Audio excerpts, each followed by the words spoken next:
Talk Radio, you're in to all things music.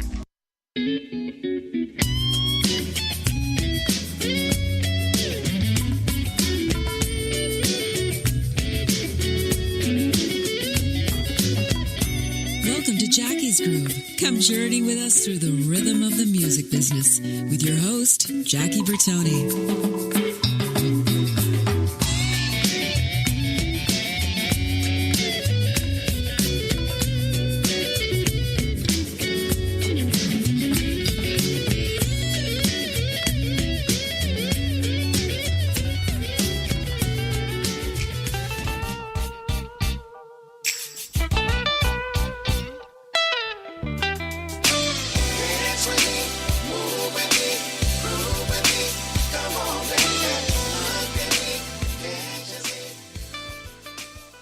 Everybody, welcome to Jackie's Groove. This is Jackie Bertoni, brought to you by Talk Radio Network. You're into all things music.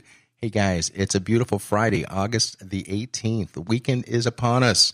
And before we start that weekend, we're going to start it out with some serious grooves. That song you just heard at the top of the set is from a musical brother, new musical brother to me, but definitely friends of friends of friends. This cat by the name of Adam Hawley is... How do I say this, man? He's having a love affair with Billboard charts, man. He's killing it. We're going to talk more in depth about that and his huge career, man, for being a young brother, man, but playing with the old cats in the industry. So with that said, I want everybody to welcome with open arms and open ears to Jackie's Groove. Please welcome my brother, Mr. Adam Hawley. Adam, welcome to the show, brother. All right. Thanks for having me. How's everything? Oh, man, it's good, brother. We're having a good time, man, and we're just going to chop it up. We're going to let your fans and our fans worldwide know everything is happening in Adam's life and what's going on today's date. So with that said, hey, man, let's start from the beginning, man. Tell everybody who doesn't know this already where you were born and where you were raised, and most importantly, have you ever grown up? Right, exactly. Well, so I'm from the Pacific Northwest. I'm from Oregon. And originally grew up in Tualatin, which is about 20 minutes away from Portland. And then right before I started high school, we moved even further out to Gaston. And that's a town of about 500 people. And so my horrible, corny joke is that now it's $4.99 now that I left. But I tell you, okay. It was a great place to grow up. There was not a lot going on. And so really, I just kind of focused inward on my music and, it was just practicing and playing and had a band in high school. And before that, in middle school, I was in a bluegrass band. We toured around the Northwest and then in high school, had a blues band. And so I was able to just, really focus on that. And I think that made a big difference going forward. Yeah, man. And when you make your pilgrimage to Los Angeles or Southern California in 2002, how old were you at that time? Well, I had just graduated high school, so I was 17, and I always wanted to come to LA eventually. I was looking around at a few different colleges. I had thought about going to Berkeley, College of Music in Boston, and while it's an amazing institution, in my heart, I knew I wanted it up in LA. So it kind of made a little bit more sense to, if I go to school in LA, then I've only have to move once. And I was fortunate enough to get accepted to USC, which not only is well, first of all, it's just an amazing university, but then it's got a great history for music. And furthermore, which I didn't know until I enrolled and set foot on campus, they have an amazing history of putting out great guitar players specifically. Paul Jackson Jr. went there, Lee Ritenour, several... Richard Smith also, I believe. Richard Smith went there and then went on to become the chair, and he still teaches there. Right. And Tara Cacconi, who's, most recently Josh Groban's music director, and Andy Abad, absolutely, who, has played with everybody. So anyways, I kind of, part of it was purposeful to end up in LA, and then I got a little lucky ending up at USC with its great history for putting out great guitar players. Yeah, man, and you came as a suggestion, as a recommendation from my fellow bandmate and a great guitar player in his own right, Troy Dexter. Troy and I work with him occasionally with Wilson Phillips, and Troy said, man, you got to get this brother on, man. And I really, really appreciate all of my musical guests that have graced my show who, when we got off there, they said, hey, man, we'd like to recommend some friends of ours that you think that would be definitely a benefit for both Jackie's Groove and themselves. So we appreciate that, man, like you have no idea. And the whole idea is to basically let the audience walk in Adam's shoes, if only for 2 hours. And again, I said this blows by right away, but I want to talk about you and being a young brother in the industry, but let's talk about what you're doing right now and how you're killing the charts right now on Billboard. Go ahead, brother. I'm going to brag for you. Let you brag yourself. Go ahead and tell everybody about that. Well, it's really, we could have never imagined. And when I say we, my family, my all of my kind of cohorts that helped me make my record, and then also my record company. And it all starts there.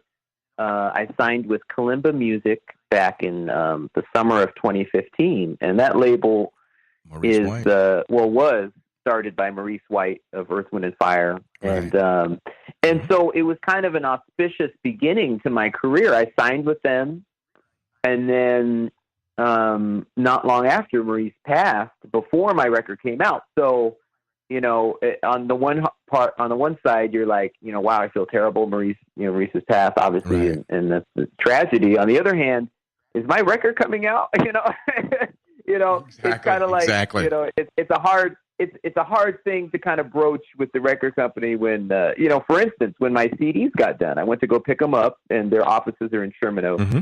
I walk in, and one of the executives for the label, Richie Salvato, he puts his finger up. He says, "Hold on, I'm on the phone." So I wait patiently. Right. He puts the phone down. He says, "Yeah, that was Verdine. We were just talking about Maurice's funeral arrangements."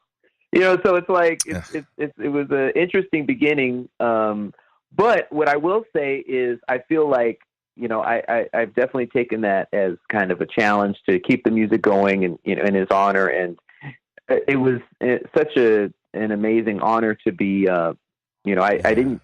By the time that they signed me, he was already ill, and so I didn't get a chance to meet him. But he did basically, give the thumbs up on me and tell them that, yeah, I want to sign Adam, and he checked out my music and everything. And so, of course, that's a huge honor. So anyways, it is. What's that? No, I said, of course it is. Keep going. Yes, yeah. So we the record is coming out, and they sat me down. They said, "Hey, we just want to be honest with you. You're a new artist. It's your first single. Hopefully, you'll chart, get some airplay, and maybe we'll get into the 20s on the chart, and then we'll just kind of build from there." And to me, that sounded great. Let's build this one step at a time. And so the record came out, my first single, 35th Street, and it was doing okay. It was getting some airplay, but it was kind of just hanging out. And then an artist that I've worked for, legendary artist Dave Koz, was nice enough to play it on his radio show, which is on Sirius XM. And they're a big station. They're an important station. And once he played it, they added it. And then the dominoes started to fall. A lot of other stations will not add you if you're not on Watercolors, which is interesting. And so all these other stations, they started catching on. Next thing you know, it ended up number one for 5 weeks, which was the longest run of any song for 2016. And it just kind of feels like, it's kind of a crazy feeling. It's just a blessing. It's like, I feel like we're a snowball going downhill, and it just keeps picking up speed. My second single went number one. My third single went number one, and actually just found out a few moments ago, right before we started the interview, that it just went number one on Smooth Jazz Network. So we're really excited about that, and it's an incredible start. We're 3 for 3, so we got to try to keep it going. My next record comes out top of 2018, and I've been writing nonstop and really digging in and wanting to back up my first record with an even better second record. And I feel good about it. I still got a lot of work ahead of myself, but it's coming along, definitely. From your lips to God's ears, and let's step back for a second, Adam. Let's talk about your upbringing and everything else. I'm curious to find out, with the kind of grooves that you lay down right now, what was the music coming out of the Hawley family speakers when you grew up? What was mom and dad listening to?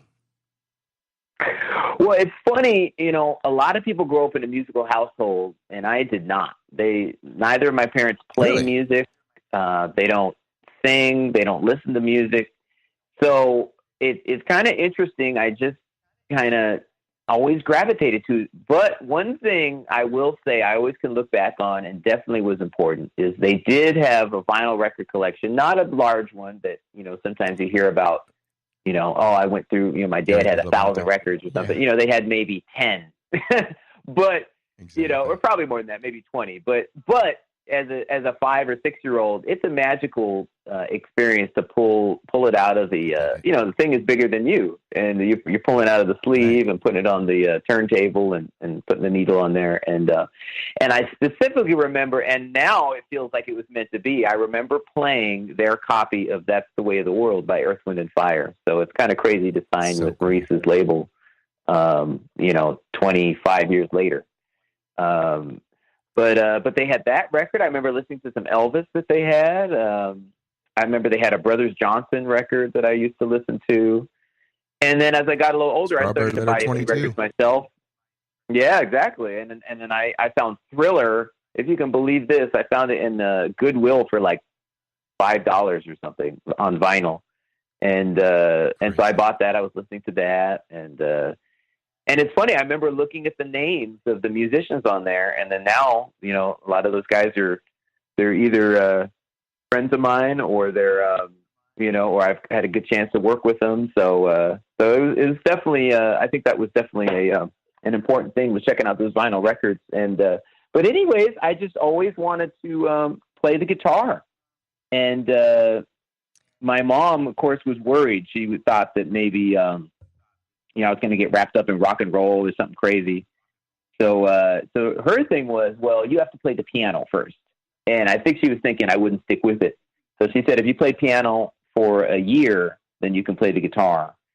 And so I stuck with it, and I'm glad that she made me, because those piano skills have been really important in terms of writing and whatnot. So yeah, those were the beginnings right there. I just always wanted to play, and probably the vinyl records had a big part of it. Adam, is mom and dad still with us?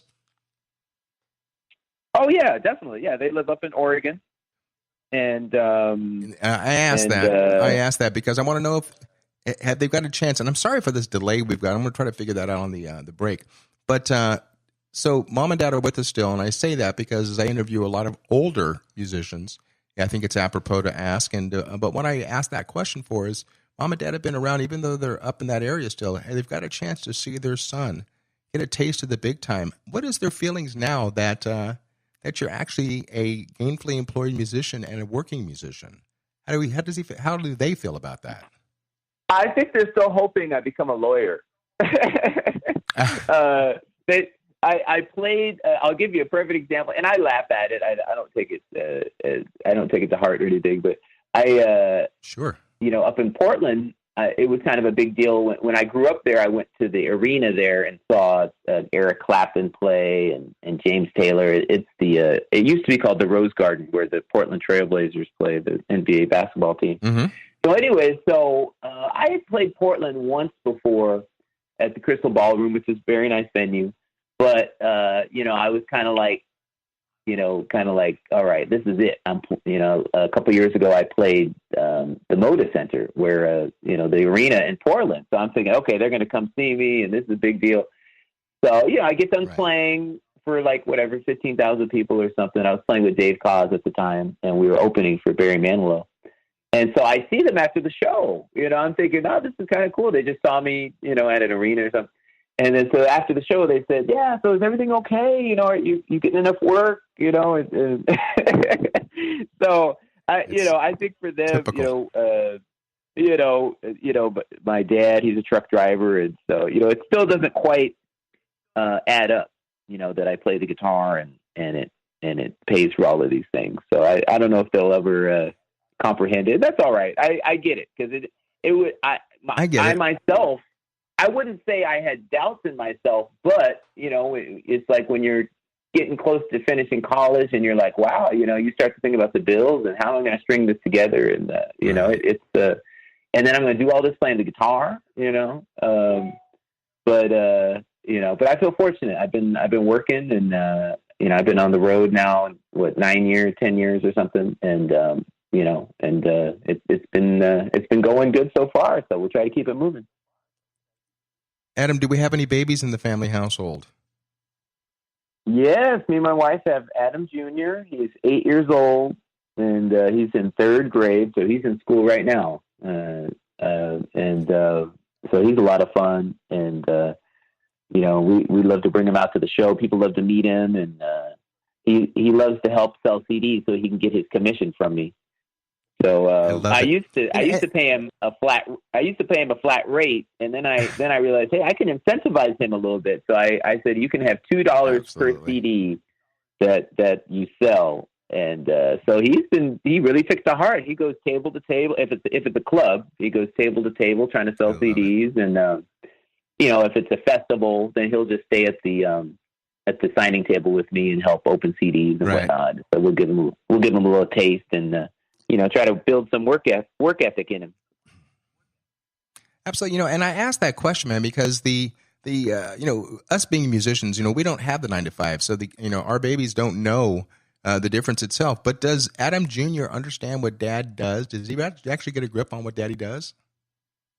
Oh, yeah, definitely. Yeah, because he comes to a lot of shows and he realizes, I travel and whatnot. Yeah, no, he gets it. And he's funny, too. The other day he said something. He said, do all my teachers know that you're famous? So to him, I'm famous. I mean, I wouldn't necessarily. I mean, I guess it's all in the eye of the beholder. I mean, people know of me and whatnot. Of course. When I think of famous, I think of like J-Lo or something. But to him, it's famous. He sees me on TV. It's a regular occurrence. It's like he'll see me on the Tonight Show or Kelly and Michael or whatever TV show or American Idol. Absolutely. Or So he to him, it's like I watch TV and then sometimes my dad's on TV. So. So yeah, he definitely has a grip on it, and he knows what's up. Perfect, man. Because as we're coming out of segment number 1 right now, Adam, I love that you brought up the fact of Jennifer Lopez and the like, because we're going to talk about your career and playing with these different type of artists that you're out there with, and I'll give you a great lead-in of who you've played with. Not that you don't know, but I want to make sure the audience knows. And I'm going to be blowing some smoke up your quintessential booty if you don't mind, man, because I'm honored that you're here. And you're going to share the story. So with that said, you guys don't go anywhere. I'm having a great time with my new musical brother, Adam Hawley. This is Jackie Bertoni. You're tuned into Jackie's Groove, brought to you by the Talk Radio Network. You're into all things music. Guys, don't go anywhere. Segment number 2 is just around the corner. Get yourself a beverage and sit tight. We'll be right back after the short break.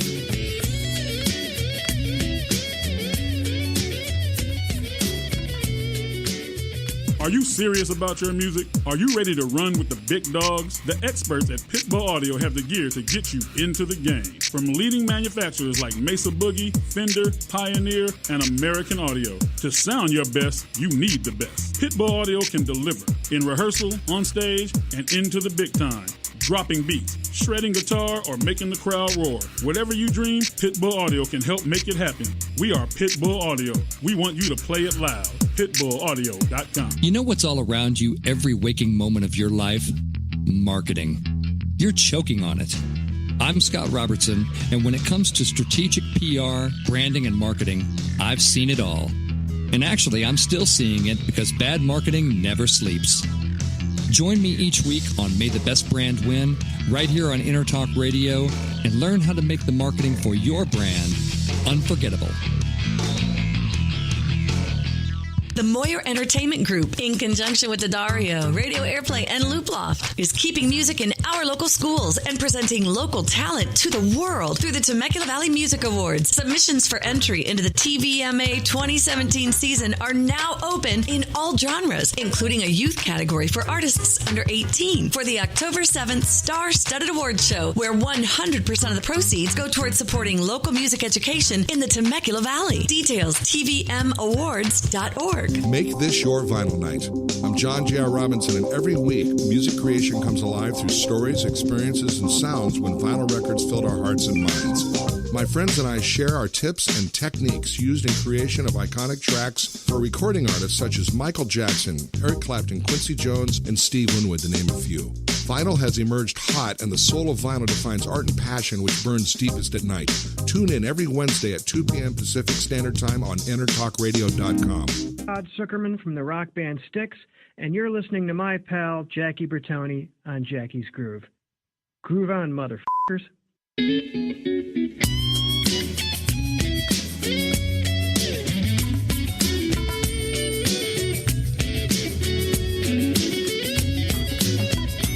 Welcome to Jackie's Groove. Come journey with us through the rhythm of the music business with your host, Jackie Bertoni.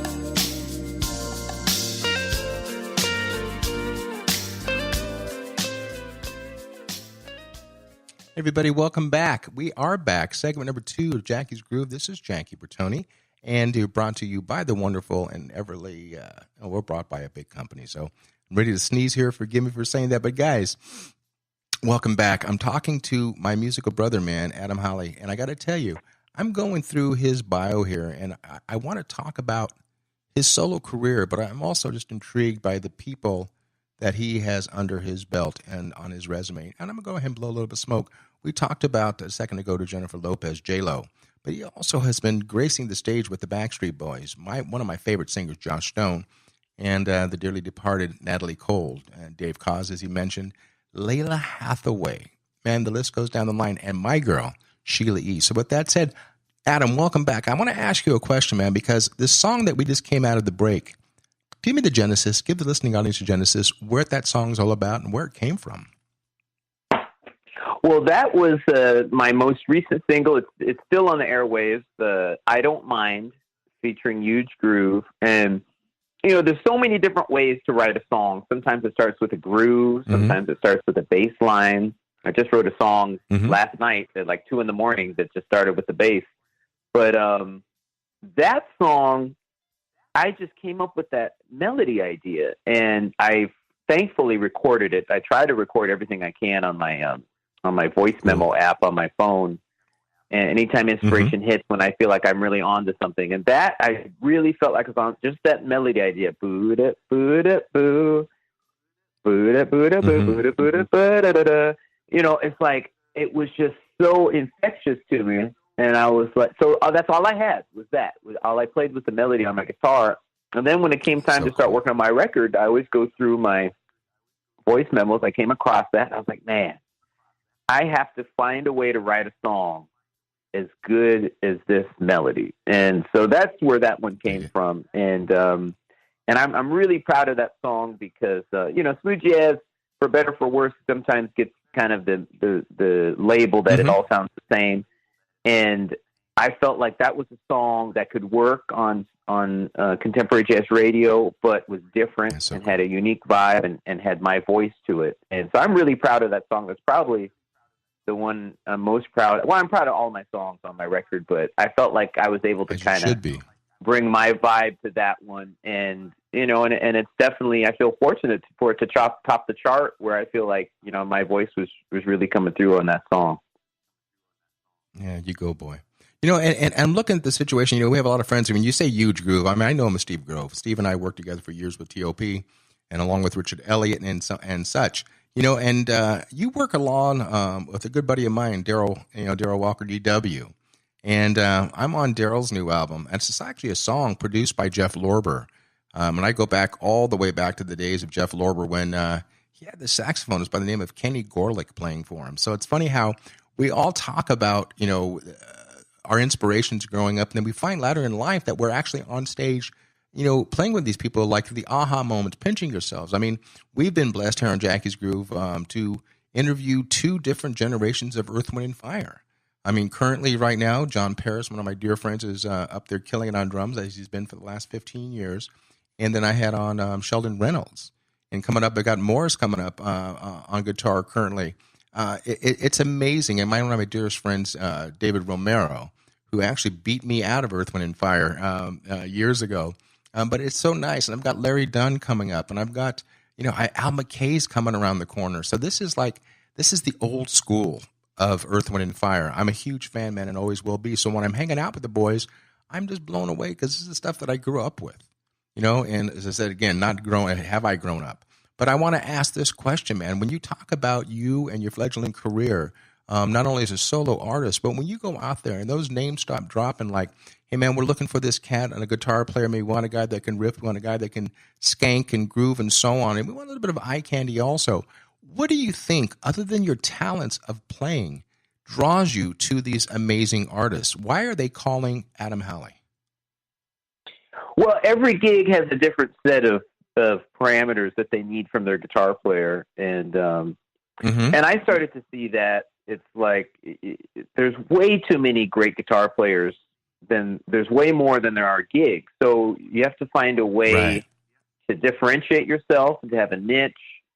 And you never know. I mean, sometimes it's your look, sometimes it's your ability, sometimes it's both. The number one thing is your network. There's nothing more important than who you know.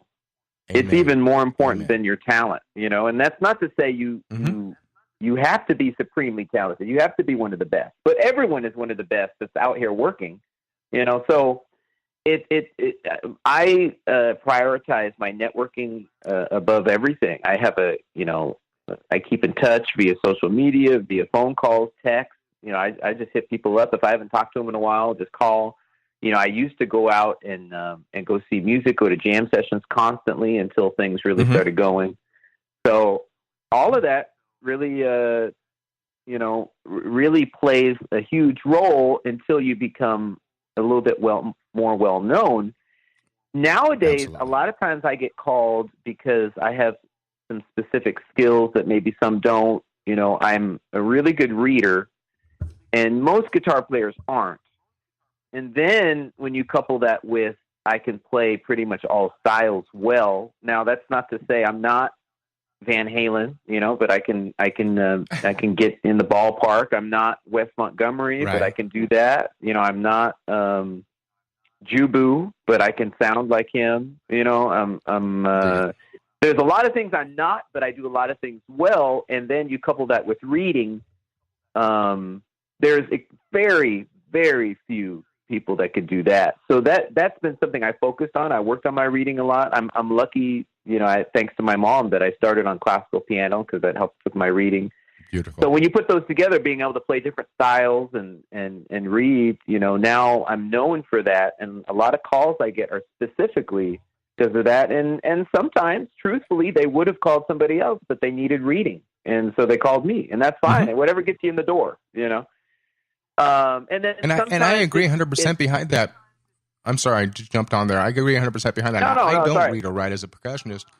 But as a person who doesn't read or write, and guess I go by my name. That's the blessings itself. You know, I worked my ass off all these years, and to be considered one of the top 5 in LA to be called, and you know, my constituents that I'm shuffling with, Lenny Castro and Luis Conte, and my mentor Paulinho da Costa. These guys are all people that we all have no problem when they're on the road, and these guys spend a lot of time on the road. I don't. So a lot of work comes my way when they say, hey, by the way, there's a shaker track that's needed, but Paulinho's on vacation right now. Can you do it? Yeah, well, what is the next stupid question? Of course, and I'm honored to be part of that situation. But what I want to know about you is we'll get to your on-stage stuff, but I'm just curious to find out. You mentioned something a little while ago that you came up with a song last night that was all about the bass groove.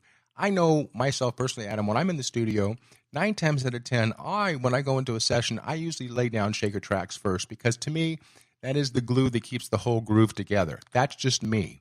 And then once I've laid that down, then my process starts from overdubbing and so on and so forth. So with that said, let's go in the studio and let's see what your process is. Now, on the last song that we heard from you, I want to know itself, and you know, I'm a Pro Tools, unfortunately, a slave to that at times. I don't miss the big studios because I'm getting the same song out or the same sound out there. But when you walk into a studio, how much pre-production before you actually sit down and start recording is involved in your music? Or do you jump right into it, wet, so to say? Oh, it just depends. You know, I'm very self-sufficient, so I do almost everything at home at my studio. And I play everything except for, well, when I say everything, I play all the rhythm section instruments except for the drums. And then I program drums, obviously. So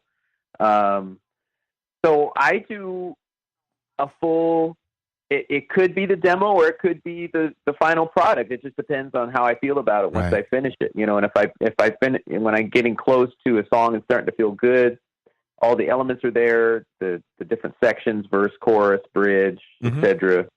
Then I start looking at it critically. Does it need live drums? I've been favoring more live drums lately just because that's a little bit more 2016, 2017. Dig it. Although I probably have a couple songs on my next record that are programmed, so it just depends. And then I go from there. Some songs I like to get a live feel.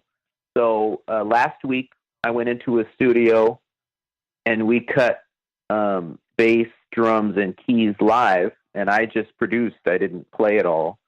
And so, you know, at least 4 of my songs will be comprised of that. Other songs, all they need is drums. So I just go, you know, I cut drums and then that's it. And I play everything else. I play keyboards and bass and obviously guitar. So it just varies from song to song. On the last session, who did you employ? You want to give a shout out to the players itself, drum wise, bass wise? Of course. Go ahead. I have to give a shout out. Incredible players. They played on between 6 and 8 songs on my last record. Eric Valentine on drums, Nate Kearney on bass, and Carnell Harrell on keyboards. And then they just did 4 songs for me last Monday. And so, yeah, I got to give a huge shout out to them. I mean, of course, you write the songs, but then, you know, there's some magic that can happen when you get a rhythm section together in the studio and what they come up with and what they do with the groove, you know. And so, yeah, those guys, all of them, incredible players. Eric Valentine plays with everybody in contemporary jazz, in addition to he toured with Steve Lukather for a while as well. Nate Kearney, same thing, plays with everybody in smooth jazz, like Dave Koz, Brian Culbertson, and some gospel as well. And then Carnell Harrell is my good buddy. We did the J-Lo tour together, and then we've just been playing together for years around town also. And then all those guys, when I can get them, a lot of times they'll do my live shows as well. So great players. Right. Let me ask you a question, brother, because I don't know you personally. I know your music immensely, and again, the crowds that record with you or play with you live on stage, those are all my brothers and sisters also. But I want to know something, man. I'm digging on your vibe right now, your friendliness and so on. But I want you to be honest and tell the listeners itself, as a producer, not a player, but as a producer, are you easy to work with, or can you find yourself being a prick? No, you just have to get the right people, and then it's really not. I mean, all my songs, when we get in the studio, it's usually not first take, but it's second take or third, and then we move on. You know, I like to be efficient. I don't like to dwell on something, because the longer you dwell, the worse it gets. So you just have to have the right people there in the first place, and then it's not a problem. So. No, it's very easy. You know, I mean, but it's a different workflow than, say, 40 years ago, I mean, nowadays it's like you can do so much yourself that I do a lot of it myself. So, and then I delegate where I need be. And sometimes it's only drums. And, so I get a drummer, almost, usually Eric, that is great, knows what they're doing. And, sometimes I don't even have to be there. I just send him the song, he cuts it, sends it back. It's awesome. So I think it's more about the lead. I think it's more about getting the right people to do the job, Absolutely. No, I asked that question because I asked that to every artist, and one of my closest friends since 1990, gentleman you're familiar with, Mr. Michael McDonald, who, by the way, has a new album coming out on September the 15th called Wide Open. And it's amazing, man. It actually was recorded completely analog. And it's actually going to be pressed, Adam, on vinyl, which is going to be really, really cool to see that also. But I'd asked Michael about that because I know Michael. I've been in the studio with him. I've recorded a lot with Michael, and I know how he can be. He's a person that, hires the right people to do the right job. But I'd asked him during an interview once, I said, are you the kind of a producer that has his thumb down on the band or the players? And his response was, and I was funny at the time, so hopefully it'll be funny now. He said, my thumb is always somewhere. And, of course, his whole band lost it, and just because the fact of the matter is, yeah, man, it is Adam's music. It is Michael's music and so on. and you do get comfortable with the right players. I mean, you can hire the best out there, but the best not necessarily meaning the ones that are going to groove with the situation that you have. So with that said, I want to step out of this for a second because you and I have mutual friends, especially on the current J-Lo tour. Currently, Fausto Cuevas has been killing it on percussion. My good friend of mine, Tiki Pasillas, was on percussion for a while. And as you said, I love the idea because a quick little story. I just remember Tiki was saying that during one of the shows, and I don't know if it was in Barcelona or whatever it was, but J-Lo decided that she was she wanted to add a little dance number that the band did not rehearse to. And she said the bottom line is she knew she had the quality players on stage so they can play it. So she said to Tiki, I want you to go and take a timbale solo on that. So Tiki said, okay, how many bars are we going to do? And she said, and I quote her, quoting Tiki, was just follow my ass. When it stops shaking, the timbale solo stops also. And then, of course, Tiki started laughing about that. And he said, the bottom line is if you know J-Lo's booty, it never stops shaking. And I just thought that was one of the funniest things to sit there and actually be able to play off of her booty, for the lack of a better word. I love J-Lo, man. I mean, when I say she's the greatest singer in the marketplace, absolutely not. But she is the quintessential entertainer. Tell me how it is with you on her stage. Are you loving it? Are you doing the Vegas show with her, or are you doing the worldwide tour with her? No, I just did one tour with her back in 2012, the Dance Again tour, and it was a lot of fun. It was, we did 5 continents. We started in South America, in Central America, then we did the States, then we did Europe and Asia and Australia. So that was a lot of fun. And then we did a live DVD that came out on HBO about 2 years later. And so yeah, it was great. It's a completely different experience from some of the other gigs that I've done. It's definitely less about the music, and that's not necessarily a negative thing. It's more about the spectacle. So any musical decisions are made to highlight the show, and the spectacle is a great word for it. And so it's about staging and look and whatnot. And then there's all the hype that comes with it too, being on one of the biggest tours of the, one of the biggest tours of the year. And it's they got the paparazzi. Adam, let me jump in here right now. The news every day. I'm going to interrupt you right now. We're coming out of segment number 2. You see how it's blowing by. I'm not even paying attention to the clock because I'm enjoying this so much. So with that said, guys, don't go anywhere. So much more in store with Adam Hawley. This is Jackie Bertoni, Jackie's Groove, on the Talk Radio Network. You're into all things music. Segment number 3, right around the corner. Don't go anywhere. Hi, this is Tim Dolbear, host of Sound Experience here on Intertalk Radio. And Source Connect by Source Element is the essential tool that we use to link between my studio in Austin, Texas, and the WS radio station in San Diego. Now, with Source Connect, not only can we communicate in real time and with HD audio, but it's synced up and is of a high enough quality that I can use it for real-time ADR work, remote recording, and overdubbing, and it even allows me to remotely control a DAW. Source Connect by Source Element. Affordable, high-quality audio and video connection over the internet for all of your production needs. You know what's all around you every waking moment of your life? Marketing. You're choking on it. I'm Scott Robertson, and when it comes to strategic PR, branding, and marketing, I've seen it all. And actually, I'm still seeing it because bad marketing never sleeps. Join me each week on May the Best Brand Win, right here on Intertalk Radio, and learn how to make the marketing for your brand unforgettable. Make this your vinyl night. I'm John J.R. Robinson, and every week, music creation comes alive through stories, experiences, and sounds when vinyl records filled our hearts and minds. My friends and I share our tips and techniques used in creation of iconic tracks for recording artists such as Michael Jackson, Eric Clapton, Quincy Jones, and Steve Winwood, to name a few. Vinyl has emerged hot, and the soul of vinyl defines art and passion which burns deepest at night. Tune in every Wednesday at 2 p.m. Pacific Standard Time on InterTalkRadio.com. Are you serious about your music? Are you ready to run with the big dogs? The experts at Pitbull Audio have the gear to get you into the game. From leading manufacturers like Mesa Boogie, Fender, Pioneer, and American Audio. To sound your best, you need the best. Pitbull Audio can deliver in rehearsal, on stage, and into the big time. dropping beats, shredding guitar, or making the crowd roar. Whatever you dream, Pitbull Audio can help make it happen. We are Pitbull Audio. We want you to play it loud. PitbullAudio.com. Hi, this is Michael McDonald, and you're listening to my good buddy Jackie Bertoni on Jackie's Groove.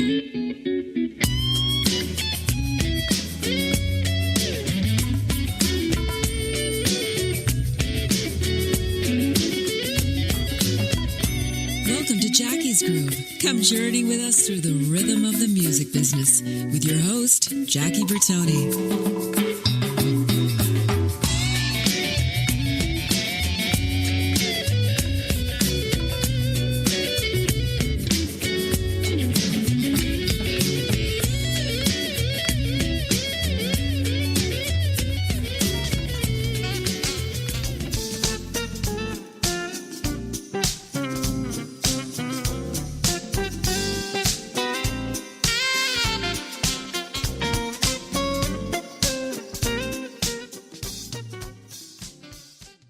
Hey guys, welcome back to segment number 3 of Jackie's Groove. This is Jackie Bertoni, brought to you by Talk Radio Network. You're into all things music. Guys, before I go on with my in-studio guest, Adam Hawley, do yourselves a favor and do us a favor. When you can't listen to our shows live, and my God, we have live shows on a daily basis, but do us a favor and do yourself a favor. Go on to Google Play or go on to iTunes and download our easy-to-use and easy-to-navigate application. 2 words, first being Intertalk, second one being radio, and you can take Jackie's Groove and the plethora of shows that we have on our network on the road with you when you can't listen live. So with that said, you guys, we are live right now with this amazing guitarist by the name of Adam Hawley.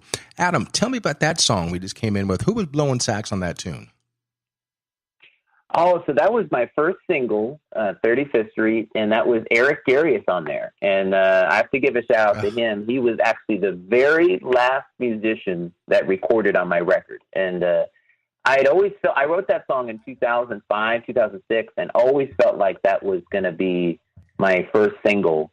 And I got done with it, and it sounded good, but I was just like, man, it just needs just a little something. And, you know, talking about networking and whatnot, I had ran into him randomly in LA. I was playing for some singer-songwriter in Hollywood, and he happened to be there, and we were just chatting and catching up, and we knew each other, and he said, yeah, you know, I just mentioned I was working on my record, not trying to get anything out of him, and we're just, you know, making conversation. He said, well, by the way, hey, if you need any sax, let me know. And so when I got done with that song, I was like, you know what, Eric did tell me that he'd be down. Let me hit him up. And man, he came through and killed it. He learned the song ahead of time, had his solo worked out. Man, it was such a easy experience cutting it. And we did it at just because I live out in East LA in Ontario. It's a bit of a ways. We cut it in LA, and a good friend of mine was nice enough to let us use his studio, Greg Manning. And so we cut the sax. It's literally the last thing to go on my record, and I'm glad we did, because that was my first single, which, as I mentioned earlier, was number 1 for 5 weeks. You know, it's so cool that you just mentioned the fact about Ontario. I'm in Temecula. Our headquarters is in San Diego. So nowadays, and one of my very close friends, Ron Powell, percussionist with Kenny G and Diana Ross, etc., he's in Rancho Cucamonga. So someone said, you know, you're living all the way out, and especially when I lived in Orange County for 25 years, it doesn't matter where you live, as long as you're close enough to an airport to jump on a plane. That's the way the business runs, man. You know, and the fact is, you know, I'm downloading your music. Yes, my brother, I paid for your music. You know, some people say to me in the industry, they said, you know, how come you just didn't call us, man? We would have given you copies. But you know what, man? It's all about paying it forward, man, and also paying bills. We're not doing this to for our good looks. We're doing this to keep a roof over our head. And, you know, you're at the age right now, too, as we know, we're in a weird conundrum, if you will, for the music business or the lack thereof. I want to ask you a question, especially in the business that we're in, let's say recording-wise. It's hard to sell albums, man. There's really no places to sell other than online. Do you, Adam Hawley, do you understand the music business of today? Are you optimistic or are you pessimistic? Share with the listeners and myself, please. Well, you just have to adjust your view of the industry. It's not what it was, and probably won't. You know, there was a time where you could sell records and make an income off that, make an income off of royalties, and that's just not the case. I don't count on any of that. I feel fortunate, when mailbox money shows up, that's great, but I don't count on that as like, oh, let me get that check to come in so I can pay the bills. I look at it as gravy, and basically a record is a business card, and you put it out there and it lets people know what you're about, gets them interested in you. Right. And it's all about lining them up to have them, be interested to come out to a live show. It's all about the live experience. And then same thing when you sell CDs afterwards. It's a way for fans to meet you, get a picture, get an autograph, and to have that personal contact. So hopefully they'll come and see you again. But likewise, sometimes promoters say, oh, well, you'll sell X amount of CDs, so I don't have to pay you as much. It's like, man, you just never know how many CDs you're going to sell. I've sold anywhere between 90 and 2, so it's like, sometimes the fans are feeling a certain way. Sometimes they don't know where the CD table is.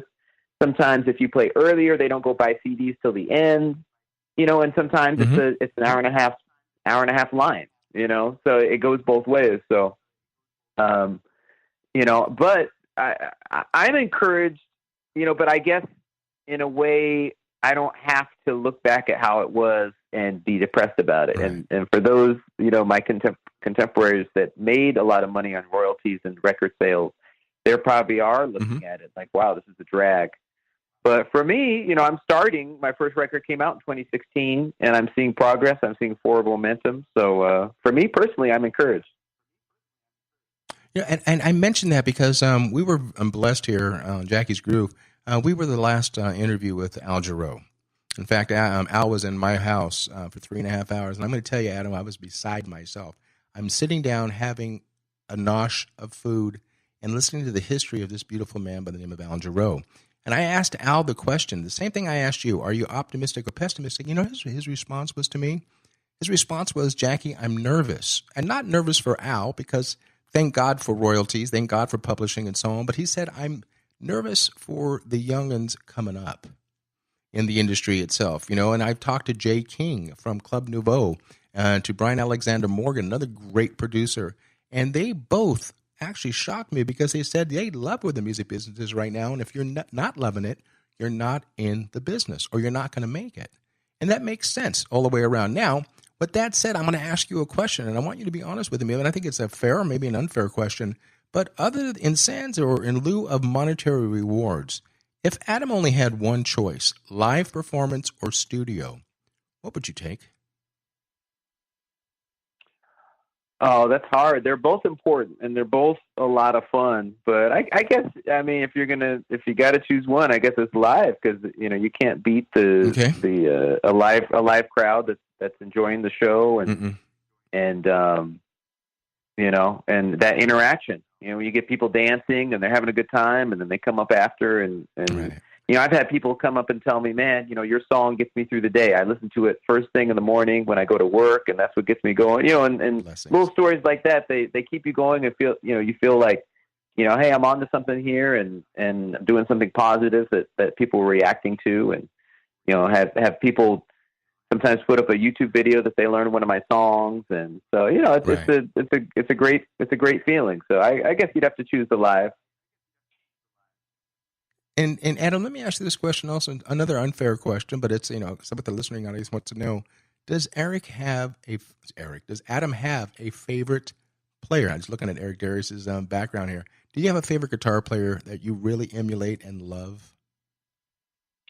Well, it's hard to name just one, because, there's so many different types of guitar playing, and, there's experts in all the different styles. So, and as I mentioned before, I'm very schizophrenic. I love all types of guitar playing and have studied all different types. So, and it just depends. If you're going to talk about the genre I'm in from my own records, of course, George Benson and Norma Brown are two of the biggest guys, but then if you go talk about blues, or kind of distorted guitar playing, Robin Ford is one of my favorites.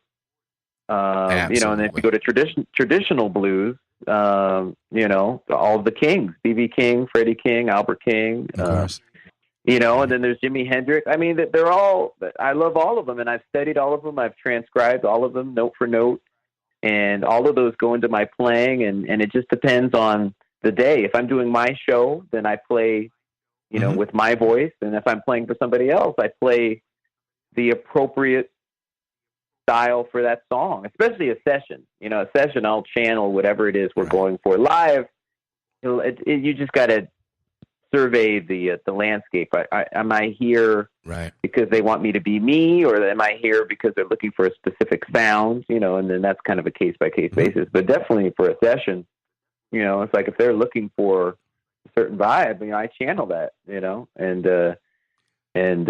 it's fun for me. I don't look at it like, oh, I'm not being me or I'm not being authentic. I love kind of going into, it's like I spent 2 months working on Stevie Ray Vaughan nonstop. So it's like, when somebody wants that, it's fun for me to pull out a Strat and get a tube screamer and a Fender amp and go for that sound. Absolutely. I enjoy it, the challenge of it.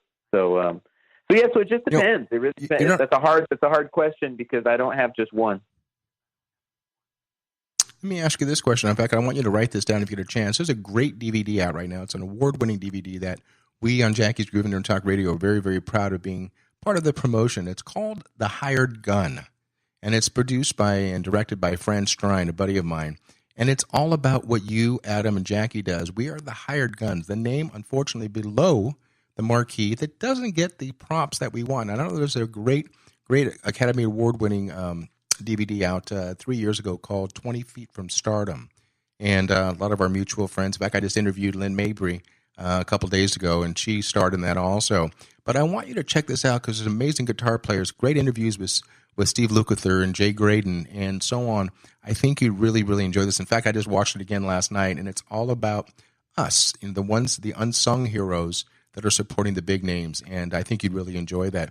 And with that said, I want to ask you this question also. When we go to see Adam live, your show, who are you, and based upon them being in town, but who are you employing on your stage? Oh, it just depends. It depends on it depends on where I am in the world and who's available. Right. But in LA, it's either Eric Valentine or Tony Moore on drums usually, and on bass, either Nate Kearney or Daryl Williams, and on keyboards, either two guys I already mentioned, Carnell Harrell or Greg Manning. And then on saxophone, it's usually either Keith McKelly or Curtis Brooks. And then my wife sings in the show as well. So, and then once you get outside of LA, I have a bunch of bands all over the country, and now that I'm revisiting markets in different areas repeatedly, I've got, especially Atlanta, Birmingham, and Pensacola. I've got a lot of guys down there that have already done my show 2, 3, 4 times. And so it's great. So I just fly in, we either do a rehearsal or we don't, we just kind of talk through it and go for it. And this summer I went to Europe, played with, No, I'm laughing right now. I just got a text just now from our mutual friend, Daryl Williams. Daryl writes to me just now. Oh, cool. Daryl Walker. And I'm laughing right now because I called Daryl. I don't know if you know the vocalist, saxophonist with East Bay Soul, Daryl Fitzgerald Walker, one of my good buddies of mine. And then I just mentioned a person I've known longer, Daryl Williams. I've known him since 92. And so he corrected me. So I'm going to stand corrected to my listening audience. When I said I'm on a new song by Daryl Williams, produced by Jeff Lorber. Daryl, I do apologize, my friend. So I owe you lunch this week. So I do want to sit there and say that he's listening right now too, Adam. So all right, what's up, Daryl? Stand corrected. So he's out there, man. He's my neighbor, man. I mean, we're out here in the Temecula area, so we're the groove section out here. Hey, man, let me ask you this question because I have a mutual friend, your mutual friend, by the name of Ramon Islas or Ray Islas, who, when he called me to tell me he got a gig with these kids called the Backstreet Boys. And then I find out that Adam was also part of that consortium of the boys itself. My wife and I watched, I don't know if you got a chance to see it, but there's a special out. I think it's about 3 or 4 years old now, and it's all about the history and the regrouping of the Backstreet Boys. And I didn't realize there was that much tension in that situation. Now, forgive me for not knowing the name, but the lead singer for the Backstreet Boys, I thought he was the real mellow one. But during this film, during this documentary, he was the crux of a lot of the angst in that band. Thinking all this time, I'm just thinking of the boy, Aaron. Not Aaron, but what's the other kid's name? The blonde singer in the Backstreet Boys. The point I'm making at is that man, you know what though? Because what's interesting about touring with artists like that is we don't really see any of that. You know, because for instance, like let's take the Jennifer Lopez tour. They have different camps. There's the A camp, B camp, C camp. So A is the artist and their family and their management, and that's only about maybe 20 people. So when we're flying, they have their own plane. When we're on a bus, they have their own bus.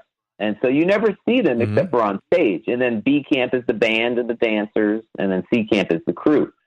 So, you know, it's separate travel, it's separate hotels, it's separate everything. So, you know, any of that kind of stuff, you know, I'm not surprised because you see angst and personal challenges in almost all big artists. But yeah, I personally, my experience, you know, specifically, you mentioned the Backstreet Boys, they were the sweetest, just the nicest guys. And when I played with them live, I've actually done a lot more recording for them than live. But when I did play with them live, they were the nicest guys, and they just kept coming up and thanking us and saying, you know, thanks for playing with us. And I was like, wow, this is the opposite of most people I've worked for. and then also and that's so at cool. The time they were, and at the time they were playing guitar on some of their songs live. And so they'd come over and kind of pick my brain about some chords or whatnot. And they were the best. So, you know, that, you know, everyone has their own experience but for me, they were sweethearts and you know, but again, I only saw them at soundcheck and at the gig, you know, so they keep everything, you know, very insulated on those type of tours. And that's so cool. Thank you for sharing that, because my dear friend of mine, Michael O'Neill, who's currently out with Barbra Streisand, he said the same thing, the A, B, and C. A being Barbara's camp, B being the band, and C being the crew. And I asked this question to a lot of people in the last 40 seconds. I always want to know, are they true road dogs? Are they homeboys? And I was shocked to find out that Barbra Streisand actually hangs out and enjoys hanging with the band and eating and shooting the shit with them. I thought that was so refreshing and so reassuring. But, of course, the A crew is not because they are better than anybody else. It's just that they have to be around Barbara to ward off the paparazzis and questionnaires and so on. I get that. I understand that. And I just kind of wanted to find out more about the Backstreet Boys, because I hate to say it, but I'm a big fan of the guys. I've been since the day they started. So with that said, Adam, let's take a deep breath. We're going to regroup here. It's the end of segment number 3, coming into segment number 4, the second hour of an amazing 2-hour interview with my in-studio guest, Mr. Adam Hawley. And Adam, do me a favor, brother. Think of some more stuff coming up, and it's all about promotion. So with that said, you guys don't go anywhere. It's Jackie Bertoni. Jackie's Groove, brought to you by Talk Radio Network. All things music. Segment number 4, second hour. Coming up right after the short break. Don't go anywhere. This is Jackie Bertoni from Jackie's Groove. Come join me weekly on my journey through the music business as I take you behind the velvet rope, interviewing industry notables such as Al Di Meola, Michael McDonald, and Al Jarreau, to name but a few. Listen to their stories on being in the studios recording #1 hits and onto the stages throughout the globe. Allow me to be your music historian. You can hear me live every Monday at 2 p.m. and every Wednesday at 12 noon Pacific Standard Time, or 24/7 on jackiesgroove.com. Ready to get your groove on? Hi, this is Tim Dolbear from Eclectica Studios. I'm a full-time mixing and recording engineer. I work with Grammy winners, labels, and indie artists, using state-of-the-art digital mixing and restoration tools and the very best in analog gear. Really, though, it's my ability to bring tracks to life and fulfill your vision for your music. This has made me sought after by producers and artists worldwide. So spend your time working on music and not chasing a mix down a rabbit hole. Go to timdolbear.com and check out our free one-song mix offer. You know what's all around you every waking moment of your life? Marketing. You're choking on it. I'm Scott Robertson, and when it comes to strategic PR, branding, and marketing, I've seen it all. And actually, I'm still seeing it because bad marketing never sleeps. Join me each week on May the Best Brand Win, right here on Intertalk Radio, and learn how to make the marketing for your brand unforgettable. Are you serious about your music? Are you ready to run with the big dogs? The experts at Pitbull Audio have the gear to get you into the game. From leading manufacturers like Mesa Boogie, Fender, Pioneer, and American Audio. To sound your best, you need the best. Pitbull Audio can deliver in rehearsal, on stage, and into the big time. Dropping beats, shredding guitar, or making the crowd roar. Whatever you dream, Pitbull Audio can help make it happen. We are Pitbull Audio. We want you to play it loud. PitbullAudio.com. Hi, this is Al Di Meola, and you're listening to Jackie's Groove with Jackie Bertoni.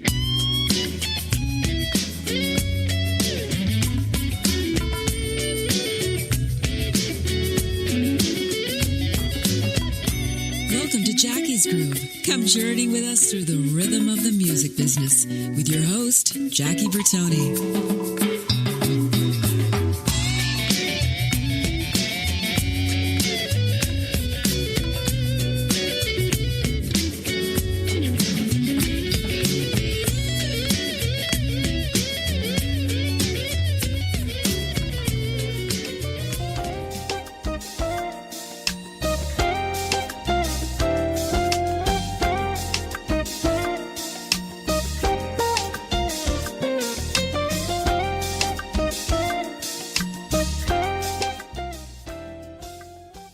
Yeah, man. See, that's the kind of thing I like to hate using the term smooth jazz because a lot of that is cookie cutter.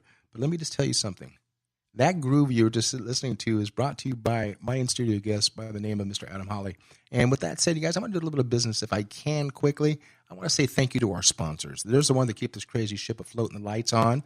I want to say hi first and foremost to Calvin Lee and the crazy crew over at Pitbull Audio, man. But they just want you to play it loud, and you can reach them at pitbullaudio.com. Someone I'm sure Adam is familiar with. I know I've been familiar with over the years. It's a company called SIR, Studio Instrument Rentals, and you can reach them at sir-usa.com for all of your backline needs and all of your rehearsal studio needs.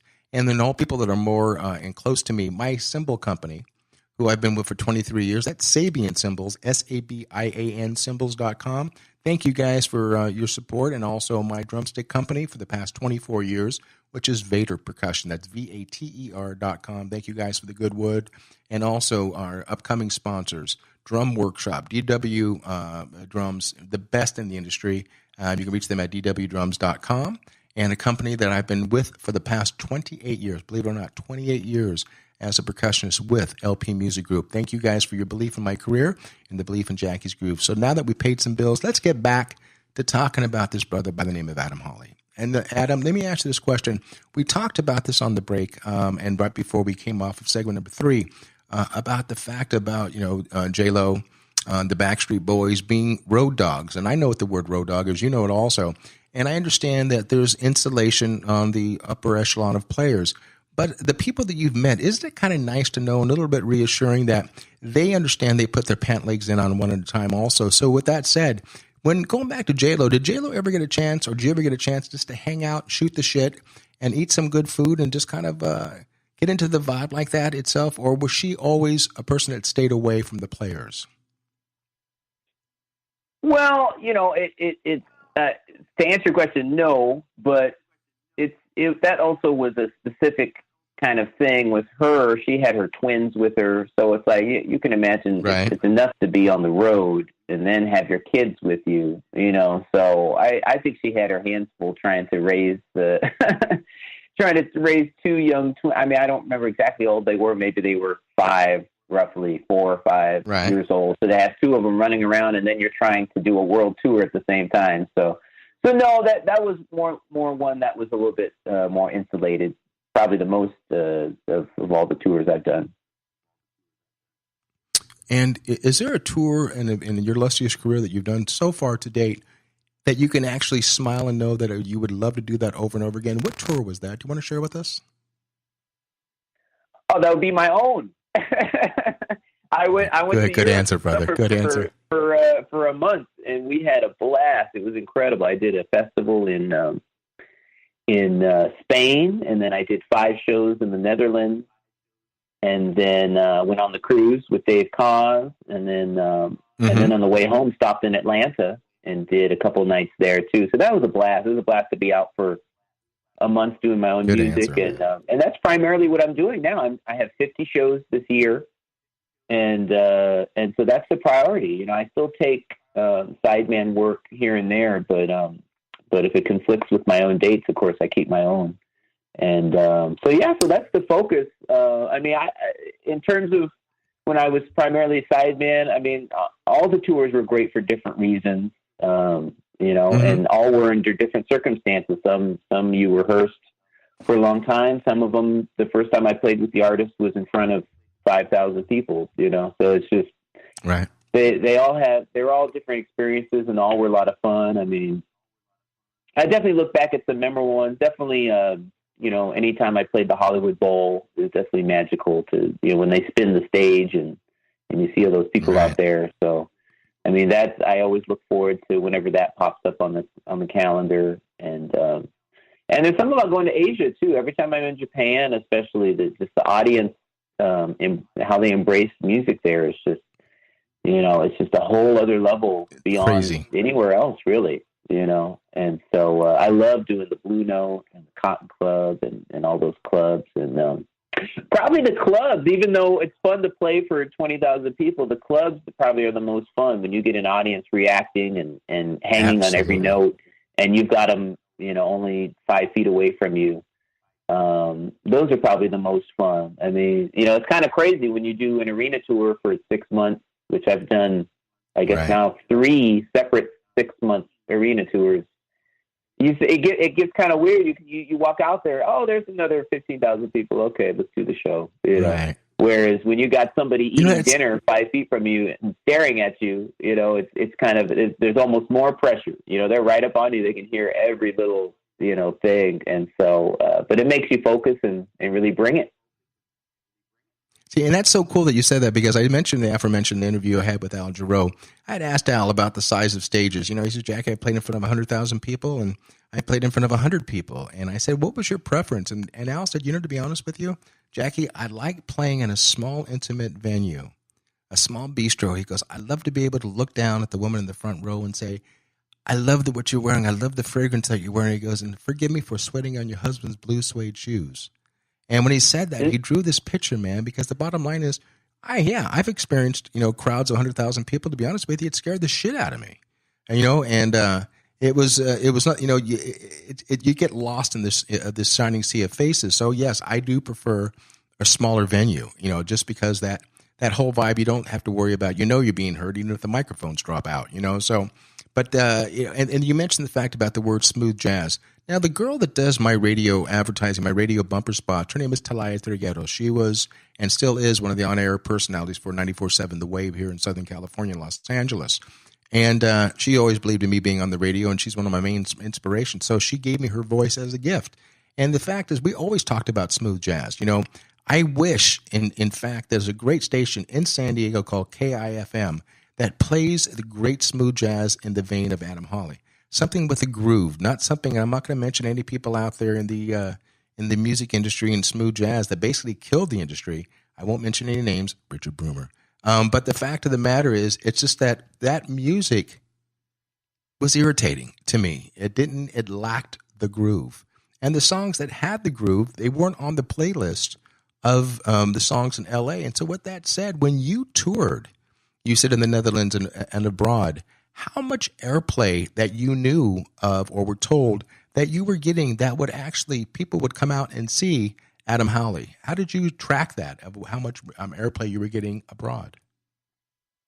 Well, contemporary jazz is very new to continental Europe. London has, and England has a long history of, they've of course got Pizza Express and a few other venues.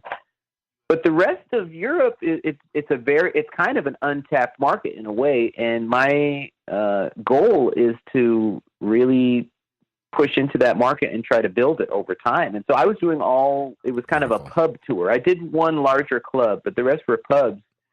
And largely people who had never heard of me. And so for that, I originally had thought of doing a little bit more, not so much straight ahead, but more kind of groove jazz, kind of a la, I don't know, I guess Schofield, kind of, if you want to pick somebody. And And I did that for one night, and it was all right. And then I just started, I said to myself, you know what, I'm just going to do my show. And people really dug it. And now they want to bring me back for longer. They want to bring me back for 2 weeks. And when I did 5 days. And then same with Spain. I did my regular show. Actually, it was a very popular vacation spot for Germans. So most of the audience was actually German, even though it was in Mallorca. Really? Spain. And they really dug it. I just did my regular show, and they were feeling it. And so it was encouraging to me and invigorating, and really reminded me that I need to keep pushing and not just, it's easy to just focus on, let me tour the States and get, get 30, 40, 50 dates and I'll be cool. It's like, no, I'm going to, even though go over there and I'm doing pubs, whereas here I'm doing a lot of festivals. It's like, this is something where they're digging it, they're into it. And if I make a point to go back yearly, I can build this into something tangible, And same with Asia. I'm working on some dates there in late October, early November. And same thing, I'm going to go and do some clubs and basically gather emails and build a following and make a point to keep going back and keep growing it. Adam, how big of a crew are you traveling with? Well, I just by myself. Like I said, I just pick up bands, and I don't bring any sound engineers with me. And then a lot of times my wife. How are you picking up bands? How are you picking up musicians? Is there a network out there? Sometimes you only know one person, and they help you put a band together. Sometimes a festival or a promoter will put a band together for me, and if they're cool, I'll get their number and use them the next time. That happened to me in Birmingham. Everybody that played for me in Birmingham was incredible, and I didn't hire any of them. So, of course, I gathered all their numbers, and I've been hiring them ever since when I go down to the South. Yeah, it just depends. And, and sometimes I don't know anybody. I have to start calling around. Isn't that more nerve-wracking knowing that you're not traveling? No, I'm used to it. It's just, I know that I have to direct the band as I'm playing, and we make sure to go through at the least, we go through the trouble spots at sound check, if not do a full rehearsal. Mm-hmm. And then I have my backing tracks with me, and that helps keep everything together, helps keep the tempos right. And then, all the auxiliary keyboards and whatnot are in the track. So no, it's fine. I've never had a train wreck. Sometimes band gets lost and I just drag them through it. I just keep playing the song the way it goes, and eventually we get back on it. But it's never been anything disastrous. And the audience never knows. I mean, the audience is not primarily studied musicians, so they notice when you start tripping, if you start yelling at people, so I just keep smiling and, exactly. Usually it's the bass player, and this is not to pick on bass players, but if the bass player is in the right place, everyone else knows where you are. So I'm really tight in terms of eye contact and verbal cues with the bass. And of course the drums is really important too, for all the breaks and when the beat drops out. And I worry about the two of them and then of course the sax player for anytime we're playing a melody together. But, if the bass player starts to get a little off, I'll just walk over to him and kind of tell him, hey, this is where we're at while the song's going. And then he'll get back on, and then we keep it moving, so yeah. And let me ask this question too. Depending on the size of the venue, in a club and or an arena, let me just pry on your knowledge here, because a lot of people want to know. I don't know how much room I see you when I'm on the videos that I've seen you. You're usually in place on stage at a certain level. But do you have the option? Are you more of a fan of in-ear monitors, or do you still love the ambient wedge or monitor on stage? What do you like the best? It just depends on the venue, and it depends on the gig. If it's a bigger venue like an arena, the in-ears are almost a necessity. I would say 99% of the time they're a necessity, because there's so much slap back and the sound is swirling around. That's the only way to keep everybody together playing, keeping the groove going, is everyone on in-ears hearing everything the same. Because even on like festivals, bigger stages, when you start walking around the stage, I've been on tours where the bass player doesn't have in-ears, and then he walks away from the drummer. So now he's hearing the drummer later than the drummer is actually playing. And so even if he's playing in time to what he thinks is in time, he's late, and things start to get weird. And so even though obviously monitors are more intimate and you can have a little bit more interaction, for the most part, I prefer in-ear monitors just because it keeps everybody together. And the other thing is you're able to decide how loud you want to be hearing everything and help prevent hearing damage. So now if you're somebody who loves to crank your in-ears, then that's a problem too. But I keep my in-ears pretty low, and I really enjoy not having my ears fatigued at the end of a show. I can do, like when I was with J-Lo, we went out. That was the best my ears have ever been. It was like just constant. You've got 25 dBs of isolation, and just don't turn the pack up too loud. You're fine. Let me ask you this question. With that said, you drew a perfect picture on that. Kind of just draw another picture right now. What does Adam not want to hear in your mix? Well, usually I just need myself, and it's not a selfish thing. It's just the guitar is a bit of a tricky instrument. The guitar amplifiers are very directional, so if you're not standing directly in front of it, it becomes much quieter immediately as soon as you move out of the path of the speaker, compared to a bass amp, which the bass just permeates throughout, and so does drums. So I usually don't need very much. I just need myself, so I don't turn the amp up too loud, and then I'm usually good to go. And then if it's in-ears, then of course if it's in-ears, I need a mix of everything. But if it's live with wedges, I usually just have mostly guitar and some backing tracks, and I'm good to go. Yeah, I asked that question because I just remember talking to Ray regarding when he joined the Backstreet Boys, and of course it was in-air. He said, Jackie, the loud shrills and the screeches from the young girls out there was so deafening, for the lack of a better word. He goes, I was always yanking my in-ears out because it was too painful. And that's the reason why I bring this up, because different ages and so on and so forth. The majority of the older guys, they still love the ambient sound, of course, of the wedges. But not every venue makes that available. So, and what's not available right now, my brother boys, we're coming out of segment right now, number 4, going into 5. And I want to talk some more about your whole process. I want you to be able to sit there and give the audience a bigger picture of what's like to walk in your shoes on the day of a live gig. And a lot of young guys want to know what your preparation is and what you can tell the listeners out there, the young cats, what to do and what not to do before walking on stage. So with that said, think about that and share with the listening audience, because they want to know. They want to be able to live your life, if not only for 2 hours. So with that said, we come back on segment number 5 on the second hour of this amazing interview with Adam Hawley. We're going to pick it up from there. So again, this is Jackie Bertoni, Jackie's Groove, brought to you by Intertalk Radio Network. You're into all things music. Segment 5 coming around the corner. Don't go anywhere. So much more to talk about. Stay tuned.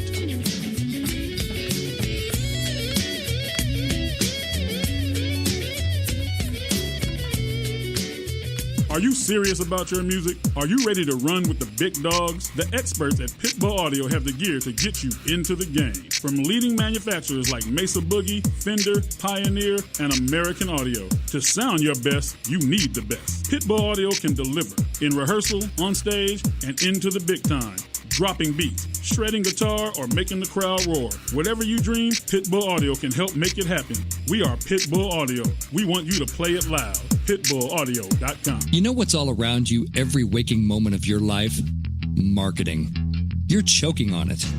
I'm Scott Robertson, and when it comes to strategic PR, branding, and marketing, I've seen it all. And actually, I'm still seeing it because bad marketing never sleeps. Join me each week on May the Best Brand Win, right here on Intertalk Radio, and learn how to make the marketing for your brand unforgettable. The Moyer Entertainment Group, in conjunction with Dario, Radio Airplay, and Looploft, is keeping music in our local schools and presenting local talent to the world through the Temecula Valley Music Awards. Submissions for entry into the TVMA 2017 season are now open in all genres, including a youth category for artists under 18 for the October 7th Star-Studded Awards Show, where 100% of the proceeds go towards supporting local music education in the Temecula Valley. Details, tvmawards.org. Make this your vinyl night. I'm John J.R. Robinson, and every week, music creation comes alive through stories, experiences, and sounds when vinyl records filled our hearts and minds. My friends and I share our tips and techniques used in creation of iconic tracks for recording artists such as Michael Jackson, Eric Clapton, Quincy Jones, and Steve Winwood, to name a few. Vinyl has emerged hot, and the soul of vinyl defines art and passion which burns deepest at night. Tune in every Wednesday at 2 p.m. Pacific Standard Time on EnterTalkRadio.com. Todd Zuckerman from the rock band Styx, and you're listening to my pal Jackie Bertoni on Jackie's Groove. Groove on, motherfuckers.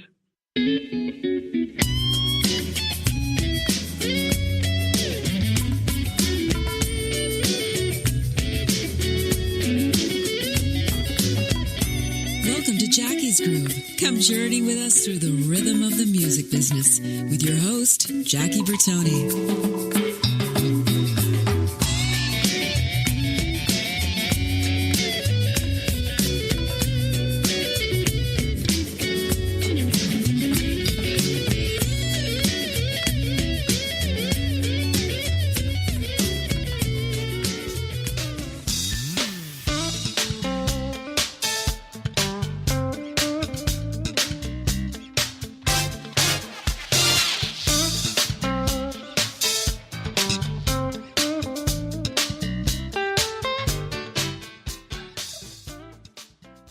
Yeah, man, if you're not tapping your feet, then, man, I guess you're dead.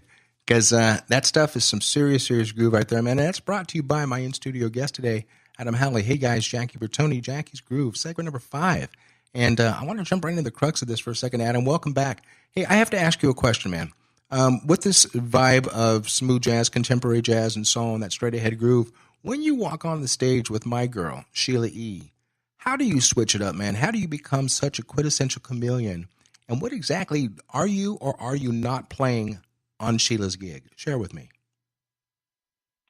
Oh, well, her gig was pretty, to me, I don't want to say simple, but it's just like, it's Prince. You know, I've spent so much time studying Prince, and, you know, he produced her 2 biggest records. So it's a lot more Prince guitar parts. So to me, I was like, cool, I got this. You know, I gotta learn these licks.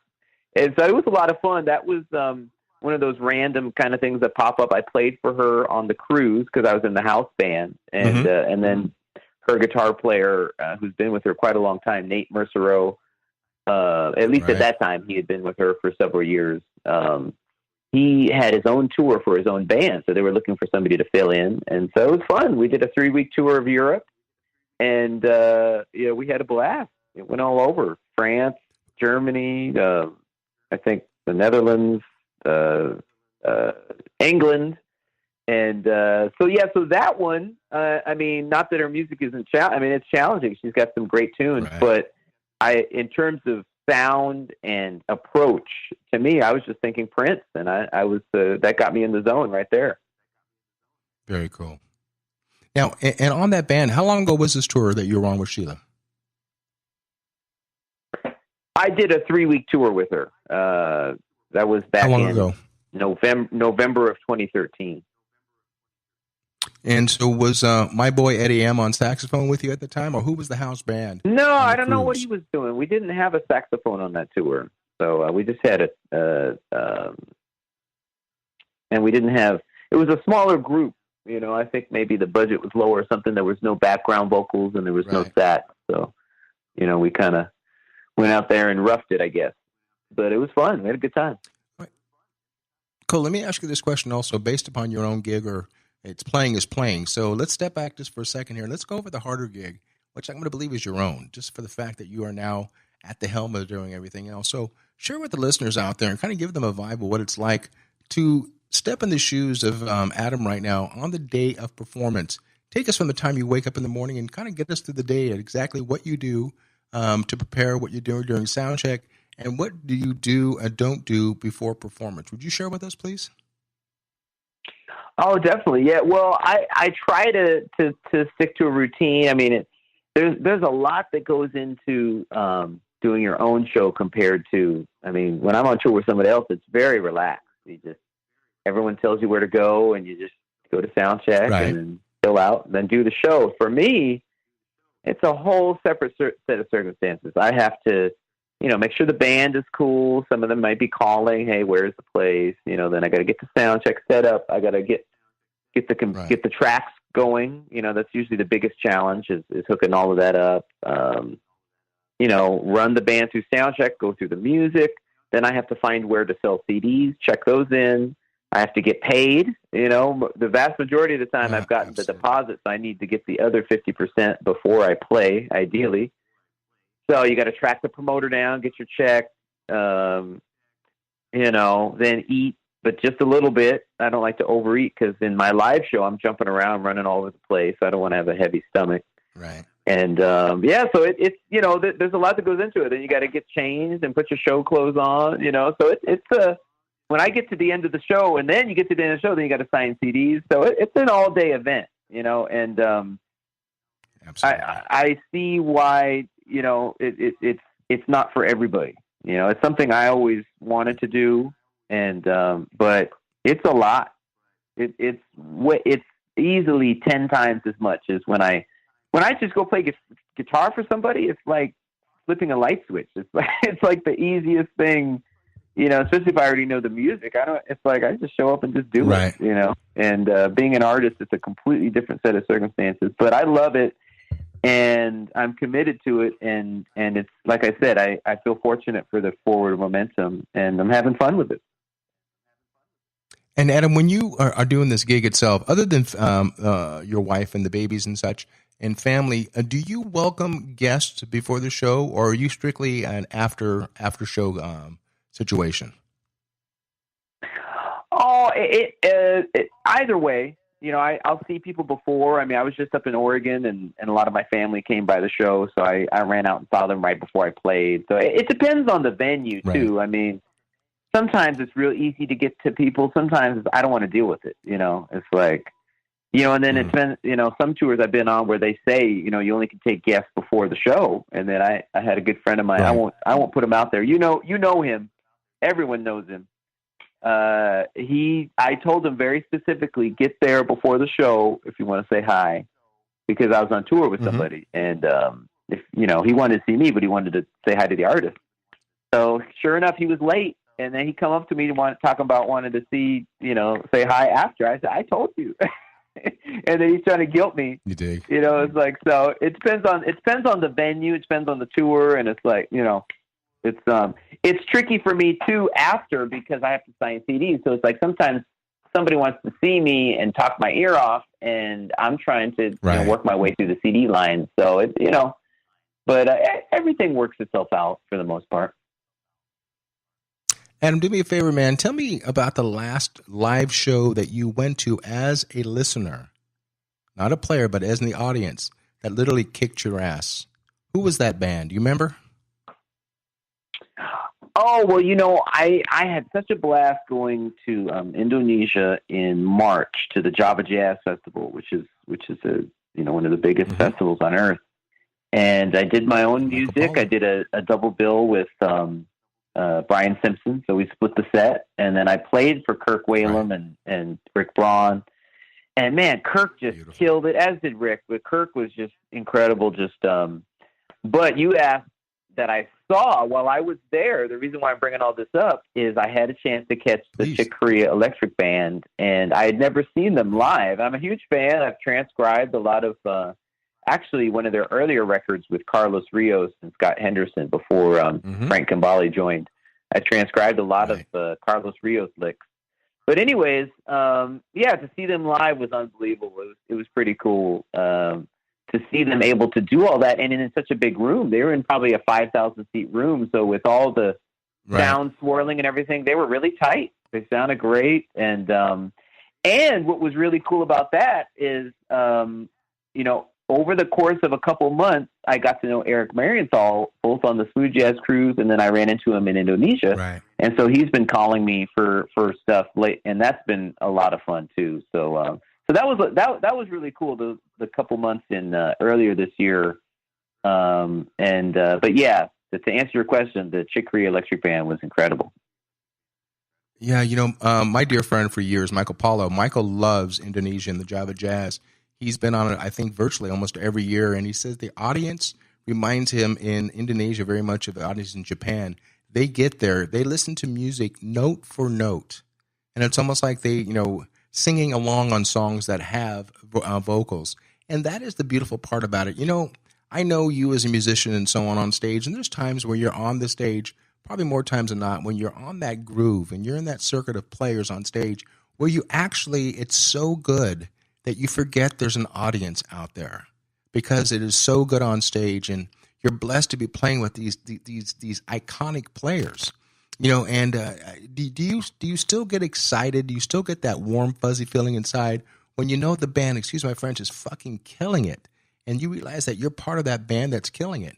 Do you still get that feeling? Do you still get that rush?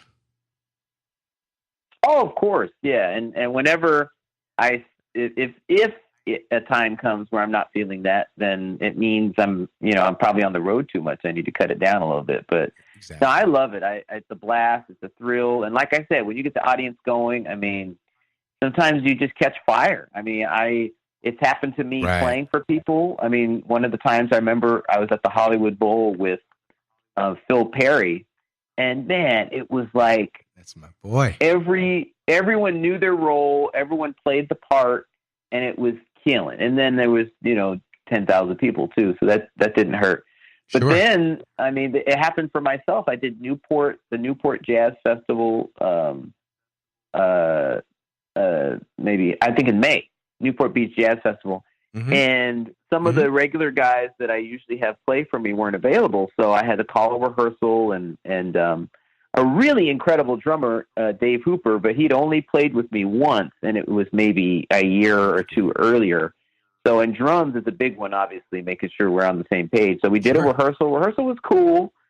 Man, the gig was just unbelievable. The audience stood up, just like crowding the stage, and they were just hyped the whole time. And so, yeah, you never forget those feelings and really cherish them, because it's definitely something special. You just mentioned Dave Hooper. Dave and I have played again over the years. A lot of people don't realize the fact not only is he an amazing drummer who's played with the Who's Who, he's also an amazing web designer. And speaking of web designer, he's the one that designed your website. And that's exactly right. I'm always, man, I'm always pumping Dave. Dave and I have worked again for years in Orange County with Michael Paulo, and Michael's band always consisted of either Andrew Ford on bass or Dave Enamini on bass, and Tris Imboden on drums, and David Garfield on keyboards.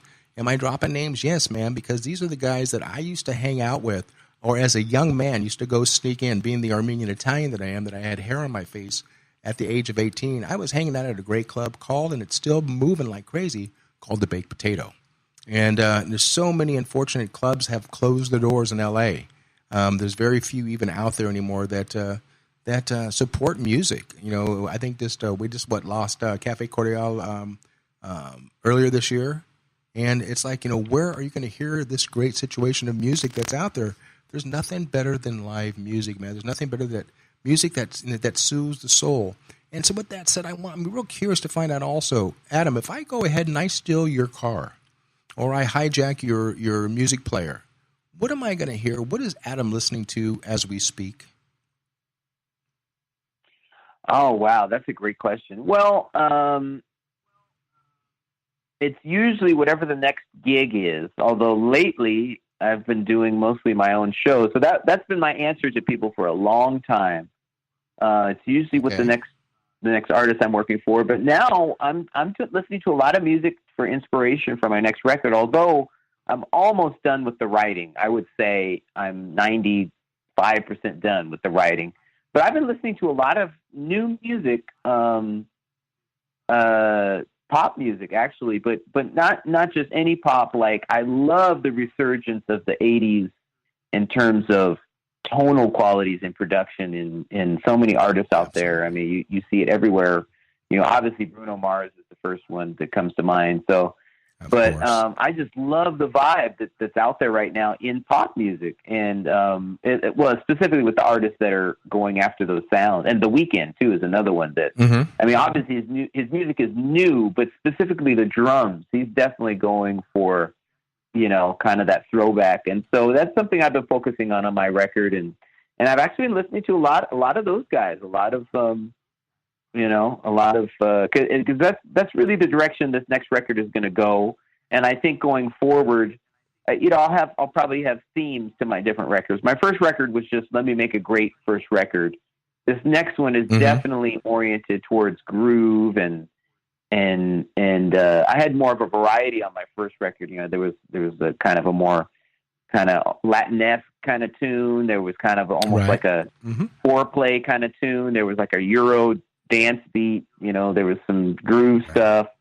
This next record is going to be a lot of just, you know, let's dance, let's groove. And so for that reason, I've been checking out a lot of those artists and their production styles. Adam, are you hip to a cat by the name of Thundercat?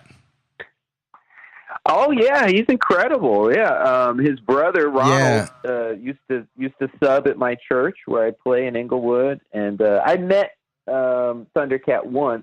We've never played together, but yeah, he's incredible.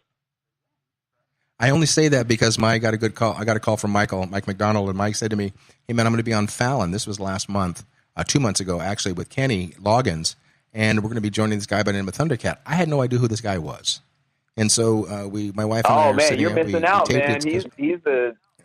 Let me just tell you, he's another Adam, thing coming. Yeah, man. Well, we didn't. You know, my wife and I were, as we're older, we go to bed early, so we went ahead and DVR'd the show. The next day, we put it on, and the show starts out. I thought it was Questlove's brother. That's what it kind of reminded me of. And he starts killing it on this bass, and the man is dressed like a thrift store blew up on him. And Kenny Loggins is killing it, and then it goes over the stage right, and Michael's sitting behind a Road 76, killing it. And Michael said, "Yeah, man, it was an honor because he's been a big fan of both of ours." And so he asked and reached out to us. Then after we studied this cat, we said, yeah, there's no reason why we wouldn't do that. And speaking of Michael, I was with Michael a couple months ago, and as we're at the venue, Michael says to the audience, I promised I wasn't going to say anything, but I can't let it go. And I want to have everybody welcome with open arms. And a round of applause is my dear friend of mine by the name of Warren G. And, you know, Warren's out there. Warren's coming on my show next month. And Warren's, you know, greatest sample was I Keep Forgetting on his song called Regulator. So, you know, the old does definitely meet the new. And I want to talk about that situation of, have you ever come up with some songs? Have you ever sampled some songs or even thought possibly of doing that? So as we're stepping out of segments 5 into 6, man, the last segment, brother, it feels like we've been talking about 5 minutes about this. And this whole next segment's all going to be about you. How are we going to promote you? How are we going to put money in your pocket? How are we going to let the audience out there, how they stalk you, and in a good way, of course. And so with that said, man, put your thinking cap on, and we're gonna pick it up also, and we'll see what's in store for the last set. And I do want to pull on your knowledge. So with that said, guys, don't go anywhere. We're stepping out of 5 into 6, the last segment of a 2-hour interview with my in-studio guest, amazing guitarist, amazing guy, period, Adam Hawley. Guys, don't go anywhere. We're right back after a short break.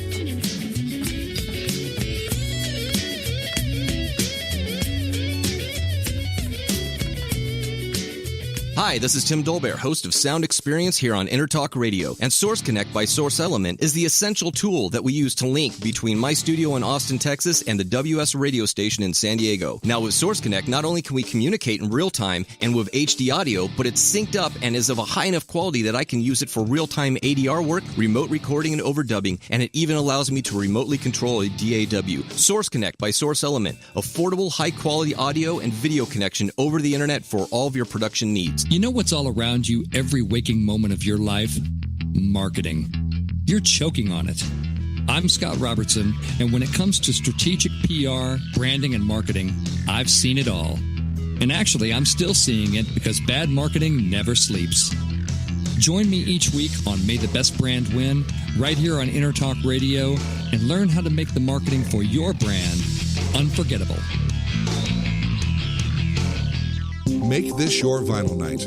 I'm John J.R. Robinson, and every week, music creation comes alive through stories, experiences, and sounds when vinyl records filled our hearts and minds. My friends and I share our tips and techniques used in creation of iconic tracks for recording artists such as Michael Jackson, Eric Clapton, Quincy Jones, and Steve Winwood, to name a few. Vinyl has emerged hot, and the soul of vinyl defines art and passion which burns deepest at night. Tune in every Wednesday at 2 p.m. Pacific Standard Time on EnterTalkRadio.com. Are you serious about your music? Are you ready to run with the big dogs? The experts at Pitbull Audio have the gear to get you into the game. From leading manufacturers like Mesa Boogie, Fender, Pioneer, and American Audio. To sound your best, you need the best. Pitbull Audio can deliver in rehearsal, on stage, and into the big time. Dropping beats, shredding guitar, or making the crowd roar. Whatever you dream, Pitbull Audio can help make it happen. We are Pitbull Audio. We want you to play it loud. PitbullAudio.com. Hi, this is Michael McDonald, and you're listening to my good buddy Jackie Bertoni on Jackie's Groove.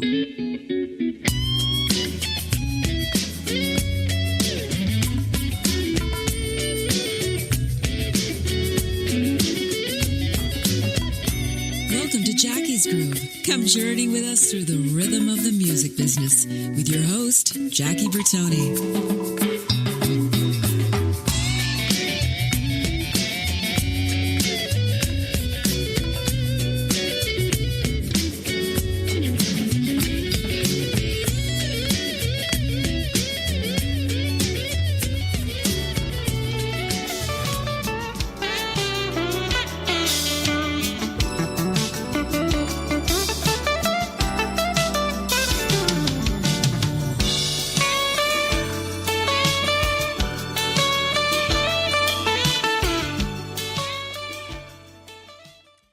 Unison of guitar and saxophone, as brought to you by my in-studio guest, Adam Hawley. Hey, Adam, welcome back, guys. We're segment number 6, last hour of a 2-hour interview with this amazing guy. You mentioned a friend of mine and a friend of yours, Mr. Phil Perry. I will send you the link if you haven't gone onto my website on jackiesgroove.com. I had an amazing interview here, actually, at my home with Phil and his wife, Lillian, and what a vocalist, man. That man can sing the telephone book, and I will listen to him. And I want to thank artists like, I want to thank artists like Adam, and everybody else that's filled my roster. It's the reason why Jackie's Groove and our ratings throughout the world in this industry, we're the only vetted show that does this, musician to musician, and we love it to the fact that because of these great guests, our ratings are soaring. And I want to thank my team, man. That includes Cedric and Megan and Paul, and the gentleman I'm going to bring on right now is the CEO of this crazy, crazy organization called Intertalk Radio, who keeps the lights on, man. And he's my brother, definitely my brother. So with that said, Adam, do me a favor and say hi to Florentino. Florentino, say hi to Adam. Hey, what's up, Adam? How you doing, brother? All right, what's going on? Man, just enjoying the day. It's Friday. It's a beautiful day in San Diego down here. You can't beat it. You can't beat it. It's always good. Southern California, not right. If anybody has terrible weather wherever they're at, I don't want to rub salt in that wound, but that's one of the reasons why we're down here. The radio network is, and we appreciate brothers like you playing and making it happen, and the music that you're doing. So thanks, man, for coming on the show with Jackie. Oh man, pleasure's all mine. This is great. Really cool forum to stretch out and talk about a lot of different things in music. So this is great. Pleasure is all mine. Yeah. Well, hey, no, it's very much mutual. If you're enjoying it, then that's all we can ask, and because I know that we're enjoying it. And one of the things I want to give a shout out to our good friends over at the Newport Dunes with Brian Ross and that crew, because we're doing some cool things where we're going to bring jazz back, and that area's kind of known for the jazz. But we're really going to be doing it in a big way, and we'll probably be contacting you at some point to talk about what your project is. And we've had some good friends we've had some chats with in that arena. I won't give anything away, but let's just say, people, if you're listening in, you're going to be in for some real serious heavyweight musical, extraordinarily talented treats over there in the Newport area if you're in Southern California. So I just want to kind of give that shout out to those folks over there. And like I said, I bring that up because, as I'm listening to the track that you just played and all the other ones that we've played today, I hear that someone like you, this would be a good place for you guys to play. And kind of what people have said, it's going to be the Yoshis of Southern California. So that's the goal. hopefully without the train. Perfect. Well, let's make it happen. For sure, we would definitely will. But with that said, part of this whole thing is Intertalk Radio was created to put a spotlight on the artists and talents that aren't necessarily in the mainstream. We do have some mainstream folks. We've had Michael McDonald on, and you can't get any more mainstream than Michael, but you also can't get any more jazz than Michael, so he kind of covers all the spectrum. But with that said, we want to be able to have the people who are listening that haven't had a chance to experience you just yet to be able to tune in and listen to your songs. We gave them just enough to get the mouth watering and the palate salivating for a lot more. So how can they find out more about Adam? Oh, definitely. Well, the first place would be my website, which is real easy. It's just my name, adamhawley.com, Hawley. And then I've got a lot of social media activity going on. I'm on Facebook, facebook.com/AdamHawleyMusic, Instagram and Twitter. All of those are the same handle. And I've got a mailing list, which is really great, too. And I promise I don't abuse it. I only email maybe every 2 weeks or so, unless something really drastic in a good way happens. So you're always welcome to sign up for that. And those will all be great ways. Of course, my music is available on iTunes and Amazon. Or you can get a signed copy from me through my website or at one of my live shows. Come down and see the show, and then take the music home with you afterwards. And then you can get an autograph and get a picture as well. Oh man! So those would be the best ways right there. That sounds great, man. And obviously on Intertalk Radio, you're going to have a space and a spot on Jackie's Groove's page with us. Actually, it's a full site on Jackie's Groove that is right off of our Intertalk Radio. So if you go to Intertalk Radio /Jackie's Groove, or you can go to jackiesgroove.com, it gets you the same place. And your this episode and information about you will also be there. They'll be able to look at those links and all that other fun stuff as we're jotting it down to make that available for everybody. So that's going to be great. And in fact, ironically, I have a call slated to call Phil and his wife Lil today. So that's just kind of serendipitous that it was another reminder to go along with my to-do list of things to do. Because like Phil and like yourself, now that you've been in, you're part of the family. And unfortunately, you can never get out, man. Now that you're with Intertalk, you can never get out, brother. It's all good. Yeah.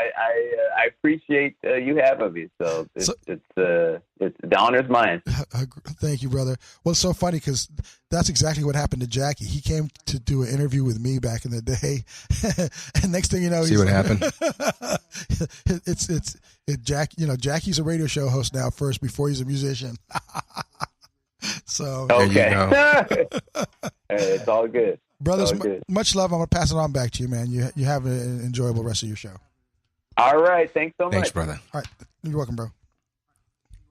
Okay, so with that said, Adam, let me get back to the crux of things here because I'm real curious. You kind of gave us a vibe of what it's like to be on stage and what to prepare for and how you prepare for the studio and what it takes to be a dedicated musician to the craft.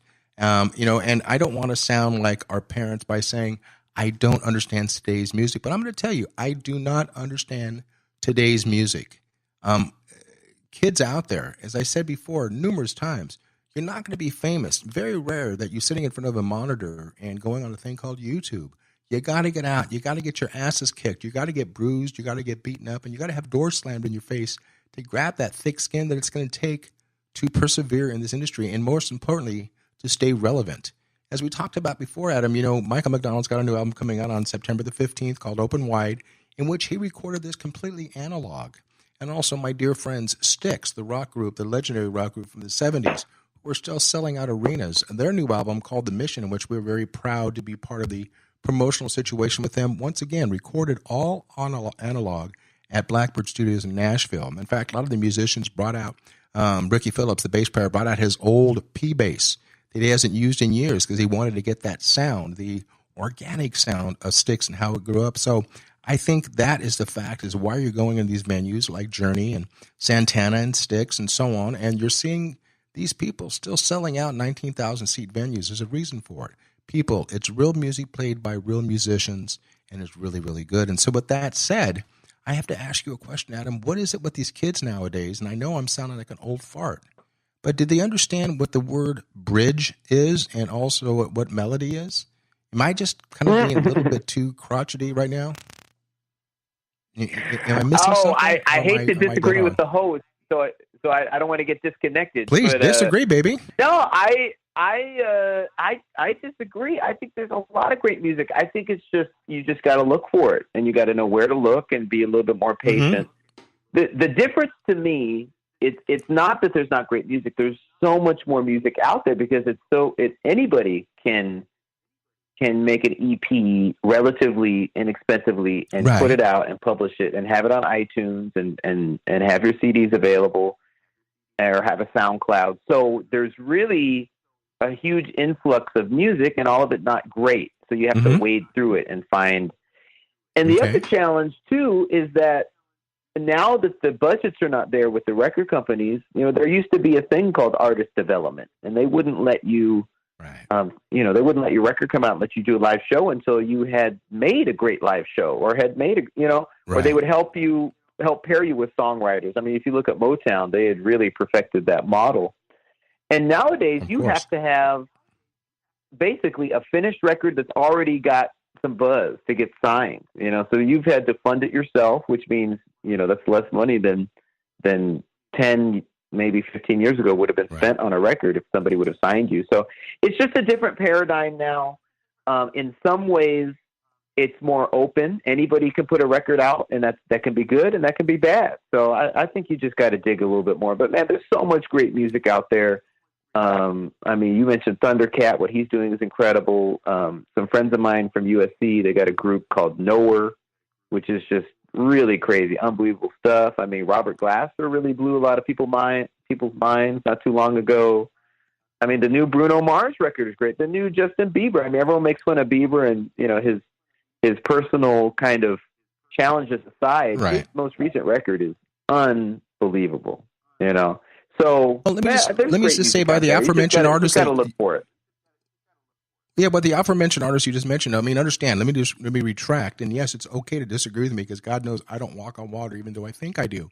But I mean, the Bruno Mars and the Ed Sheerans and the likes, that's music. I'm just talking about the overall situation is, I don't know, my goddaughter is into this big movement called the Korean movement, BTS and GOT7.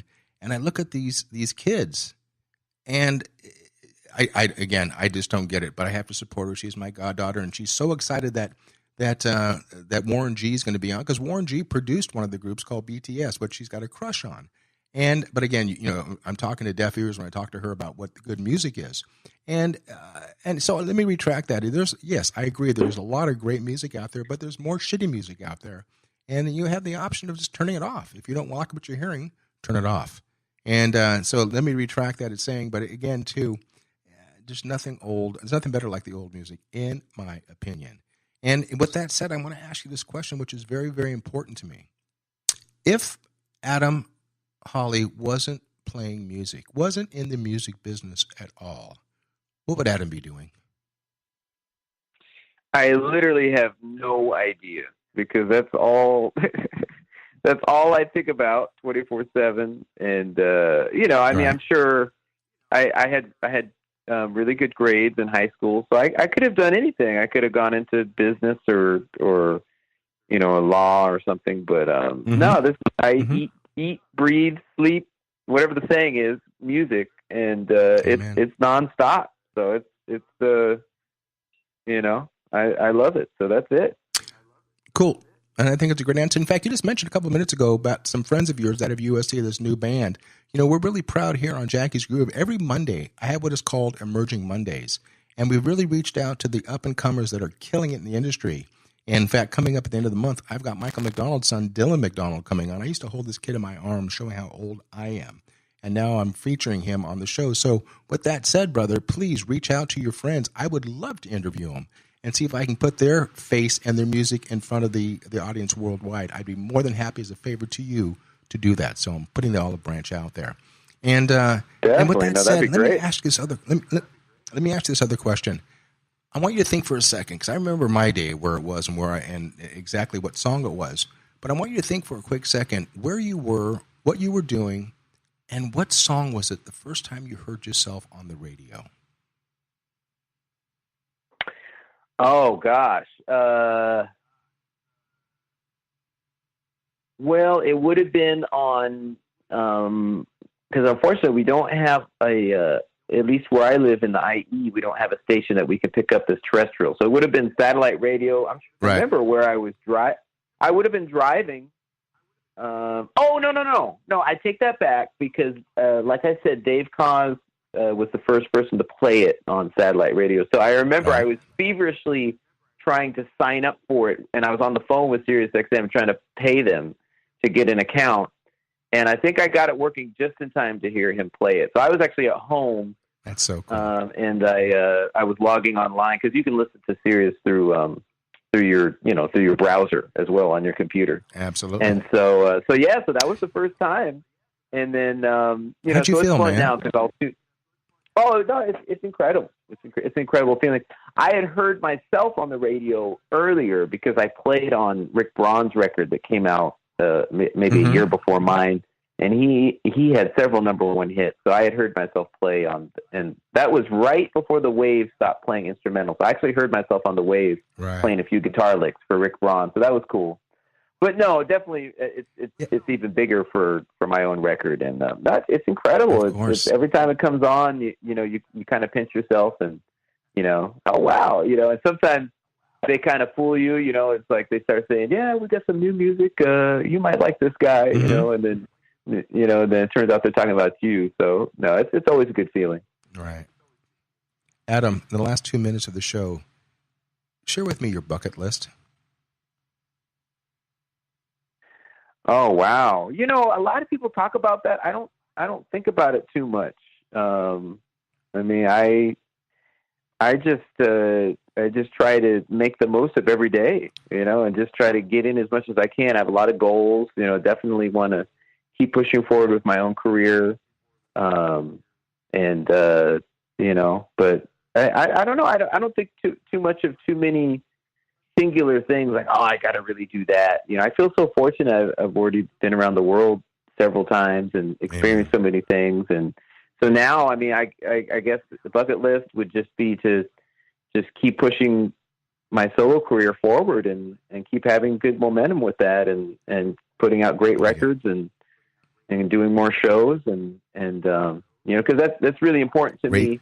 First of all, to have my own creative vision out there, but secondly, just for in terms of self-preservation. It's hard to, as a sideman, to keep working. They're always looking for the new, hipper, younger, in my case, guitar player. So it's like if you can find something else that you're pushing forward yourself, where you're generating work on your own, it can't hurt. And in fact, it helps quite a lot. So that, I guess that's my main goal, is to just keep pushing this forward and making great records. Beautifully said. Hey, brother, you know what I'm going to tell you right now, man? In the last 25 seconds, for the listeners worldwide, please visit Adam on his website, AdamHawley.com. That's AdamHawley.com. Facebook, Adam Hawley Music. Search this man. Put some money in his pocket, man. Support local music. Support this cat.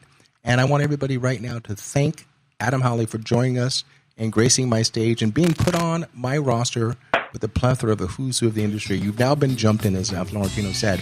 So with that said, guys, do me a favor. Go support this man. Adam, thank you, brother, with open arms. Thank you so much for gracing the stage. Thank you for being a musical brother, man, and keep playing and striving. So with that said, I always say to everybody else as I finish up, peace through music. Thanks, brother Adam. Love you, brother. This is Jackie Bertoni from Jackie's Groove.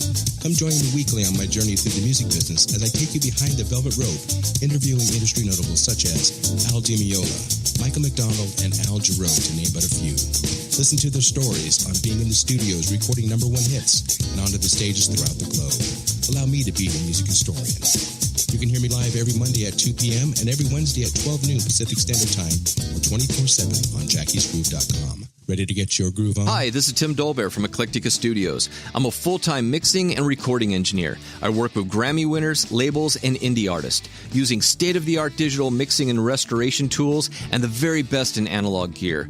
Really, though, it's my ability to bring tracks to life and fulfill your vision for your music. This has made me sought after by producers and artists worldwide. So spend your time working on music and not chasing a mix down a rabbit hole. Go to timdolbear.com and check out our free one song mix offer. You know what's all around you every waking moment of your life? Marketing. You're choking on it. I'm Scott Robertson, and when it comes to strategic PR, branding, and marketing, I've seen it all. And actually, I'm still seeing it because bad marketing never sleeps. Join me each week on May the Best Brand Win, right here on InterTalk Radio, and learn how to make the marketing for your brand unforgettable. Are you serious about your music? Are you ready to run with the big dogs? The experts at Pitbull Audio have the gear to get you into the game. From leading manufacturers like Mesa Boogie, Fender, Pioneer, and American Audio. To sound your best, you need the best. Pitbull Audio can deliver in rehearsal, on stage, and into the big time. Dropping beats, shredding guitar, or making the crowd roar. Whatever you dream, Pitbull Audio can help make it happen. We are Pitbull Audio. We want you to play it loud. PitbullAudio.com.